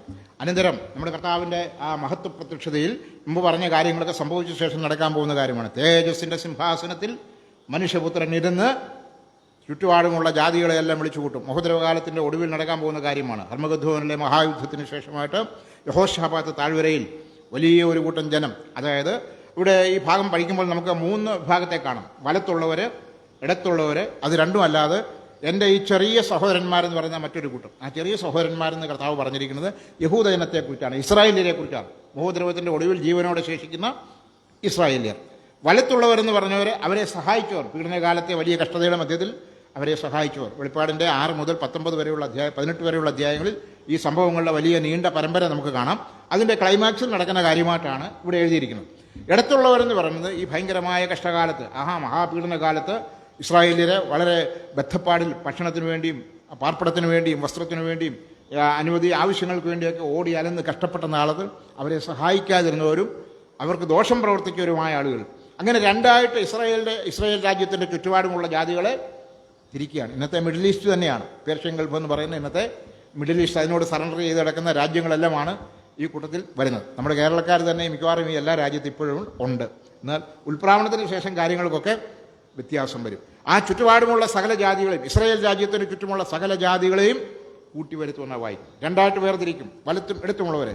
വലത്തുള്ളവരോട് രാജാവ് എന്താ പറയുന്നത്? രാജാവ് പറഞ്ഞെന്നാണ് എഴുതിയിരിക്കുന്നത്. എന്താ രാജാവ് പറയുന്നത്? എൻ്റെ പിതാവിനാൽ അനുഗ്രഹിക്കപ്പെട്ടവരെ വരുവീൻ, ലോകസ്ഥാപനം മുതൽ നിങ്ങൾക്ക് വേണ്ടി ഒരുക്കിയിരിക്കുന്ന രാജ്യം എന്ന് പറഞ്ഞ രാജ്യത്തിലേക്കുള്ള പ്രവേശനം ഫ്രീ പാസ്സാകും. അപ്പോൾ രാജ്യം സ്ഥാപിക്കാൻ പോവുകയാണ്, രാജ്യഭരണം ആരംഭിക്കാൻ. അതിന് തൊട്ട് മുമ്പാണ് ഈ കാര്യം നടക്കും. ഇടത്തുള്ളവരോട് എന്താ പറയുന്നത്? അവരോട് പറയുന്നത്, ശപിക്കപ്പെട്ടവരെ എന്നെ വിട്ട് പിശാചിനും അവൻ്റെ ദൂതന്മാർക്കും ഒരുക്കിയിരിക്കുന്ന നിത്യാഗ്നിയിലേക്ക് പോകുവിൻ. ഇത് അന്ത്യന്യായവിധിയല്ല, വെള്ളസിംഹാസനത്തിലെ വിധിയൊന്നുമല്ല. ആ കർത്താവിൻ്റെ മഹത്വപ്രത്യക്ഷതയോട് ബന്ധപ്പെട്ട് അന്ന് ജീവനോടെ ഭൂമിയിലുള്ള മിഡിൽ ഈസ്റ്റ് ആളുകളെ കൂട്ടിച്ചേർത്ത്, ഇസ്രായേലിൻ്റെ ചുറ്റുപാടുമുള്ള ജാതികളെ കൂട്ടിച്ചേർത്ത് താൽക്കാലികമായ ഒരു സംവിധാനമാണ്. രാജ്യസ്ഥാപനത്തിന് മുമ്പുള്ള ഒരു ക്രമീകരണമാണ് ഇവിടെ വായിക്കുന്നത്. ഇടത്തും വലത്തുമായിട്ട് രണ്ടായിട്ട് നിൽക്കുന്ന ആ കൂട്ടർ, ഇസ്രായേലിനെ സഹായിച്ചവരും സഹായിക്കാത്തവരും. കർത്താവ് അത് പറയുന്നത്, എൻ്റെ ഈ ചെറിയ സഹോദരന്മാർ. അപ്പോൾ ഈ ചെറിയ സഹോദരന്മാരെ സഹായിച്ചതൊക്കെ എനിക്ക് സഹായം ചെയ്ത പോലെ കർത്താവ് പറയുന്നത് അല്ലേ? അവരെ സഹായിക്കാതിരുന്നൊക്കെ എനിക്ക് ചെയ്തില്ലെന്നാ പറയുന്നത്. തടവിലായിരുന്നപ്പോൾ, രോഗിയായിരുന്നപ്പോൾ, വിശന്നപ്പോൾ, ദാഹിച്ചപ്പോൾ, അലഞ്ഞു നടന്നപ്പോൾ. അപ്പോൾ ഇവർ ചോദിക്കുകയാണ്, കർത്താവ് ഇത് എപ്പോഴാണ് ഞങ്ങൾ ഇങ്ങനെയൊക്കെ ചെയ്ത്? അങ്ങനൊന്നും ഞങ്ങൾ നിന്നെ കണ്ടില്ലല്ലോ എന്ന് പറയുമ്പോഴാണ് ഈശോ അവരോട് പറയുന്നത്, ഈ ചെറിയ സഹോദരന്മാർക്ക് ചെയ്തതെല്ലാം എനിക്ക് തന്നെയാണ്. അത് നേരത്തെ അറിയാമായിരുന്നെങ്കിൽ കുറേ പേരോടൊക്കെ വല്ലതും ചെയ്തേനെ, ഇല്ലയോ? നമുക്കും അങ്ങനെ. ഇതൊക്കെ നേരത്തെ അറിഞ്ഞിരുന്നെങ്കിൽ നമ്മളും എന്തെങ്കിലുമൊക്കെ ഒന്ന് ചെയ്തേനെ. മുൻകൂട്ടി അറിയാൻ വയ്യാത്തതുകൊണ്ടാണ് പലതും ചെയ്യാതെ പോകുന്നത്. മുൻകൂട്ടി അറിഞ്ഞ് ചെയ്യുന്നവർ ഭാഗ്യവാന്മാർ. അത് നല്ല കാര്യമാണ്. അപ്പോൾ തേജസ്സിൻ്റെ സിംഹാസനത്തിലെ ന്യായവിധി, അതാണ് രാജ്യസ്ഥാപനത്തിന് മുമ്പ് നടക്കാൻ പോകുന്ന മറ്റൊരു ഈവൻ്റ് അല്ലെങ്കിൽ സംഭവം എന്ന് പറയും. ഇത്രയും കാര്യങ്ങളുടെ ശേഷം നമ്മൾ മുഖ്യ വിഷയത്തിലേക്ക് ഇനി പ്രവേശിക്കുകയാണ്. അടുത്ത ആഴ്ച നമ്മൾ അതേക്കുറിച്ച് ചിന്തിക്കും. രാജാവ് ആരാണ്? രാജ്യത്തിൻ്റെ തലസ്ഥാനം എവിടെയാണ്? ഭരണം എങ്ങനെയാണ്? അനുബന്ധമായിട്ടുള്ള കാര്യങ്ങൾ 1000 ആണ്ട് വാഴ്ചയുടെ പ്രാരംഭഘട്ടത്തിൽ നമ്മളിപ്പോൾ എത്തി നിൽക്കുകയാണ്. മഹത്വപ്രത്യക്ഷതയും അതിനുശേഷം സാത്താനെ ബന്ധിക്കുന്നതും സാത്താന്യ ഗണങ്ങളെ ബന്ധിക്കുന്നതും വിഗ്രഹാരാധനയോട് ബന്ധപ്പെട്ട സകലതും ഭൂമുഖത്തു നിന്ന് നിർമ്മാർജ്ജനം ചെയ്യുന്നതും, അനന്തരം കർത്താവ് തേജസ്സിനെ സിംഹാസനത്തിൽ നിന്ന് ന്യായവിധി നടത്തി രാജ്യസ്ഥാപനത്തിന് വേണ്ടി കളമൊരുക്കുന്നതുമായ രംഗങ്ങളാണ് നമ്മളിപ്പോൾ കണ്ടുകൊണ്ടിരുന്നത്. അനന്തരം കർത്താവ് തൻ്റെ രാജ്യത്തിലേക്ക് പ്രവേശിക്കും, രാജ്യം സ്ഥാപിക്കും. കർത്താവിനോടുകൂടെ അവൻ്റെ വിശുദ്ധന്മാർ ഭരണം നടത്തും. ആ മനോഹരമായ നാളുകൾ വരാൻ പോവുകയാണ്. എന്നാൽ നമ്മളെ സംബന്ധിച്ച് 1000 ആണ്ട് വാഴ്ച നമുക്കൊരു പങ്ക് ഓഹരിയൊക്കെ ഉണ്ടെങ്കിലും നമ്മുടെ പ്രധാന വിഷയം അതൊന്നുമല്ല. പത്രോസിൻ്റെ ലേഖനത്തിൽ വായിക്കുന്നു, നീതി വസിക്കുന്ന പുതിയ ആകാശത്തിനും പുതിയ ഭൂമിക്കും വേണ്ടി നമ്മൾ കാത്തിരിക്കുന്നു. അതാണ് സമ്പൂർണ്ണ യുഗം എന്ന് പറയുന്നത്. അതിനും അപ്പുറമുള്ള നിത്യത, അതാണ് നമ്മുടെ പ്രധാന വിഷയം. നിത്യതയ്ക്ക് വേണ്ടി നമുക്കൊരുങ്ങാം. ഒന്നാമതായിട്ട് നമ്മുടെ കർത്താവിൻ്റെ മേഘപ്രത്യക്ഷതയ്ക്ക് വേണ്ടിയും എടുക്കപ്പെടലിന് വേണ്ടി നമുക്കൊരുങ്ങാം. തനിക്കായി കാത്തു നിൽക്കുന്നു. ആദ്യം നമ്മൾ ഓർത്ത കാര്യം, ആ കൂട്ടത്തിൽ നമുക്ക് ജാഗ്രതയോടെ കാത്തിരിക്കാൻ നമ്മുടെ കർത്താവ് വരും, നമ്മളെ ചേർക്കും. ആ വരവിന് വേണ്ടി ഒരുങ്ങാം. ദൈവം നമ്മെ ഈ വചനങ്ങളാൽ സഹായിക്കുന്നതാണ്.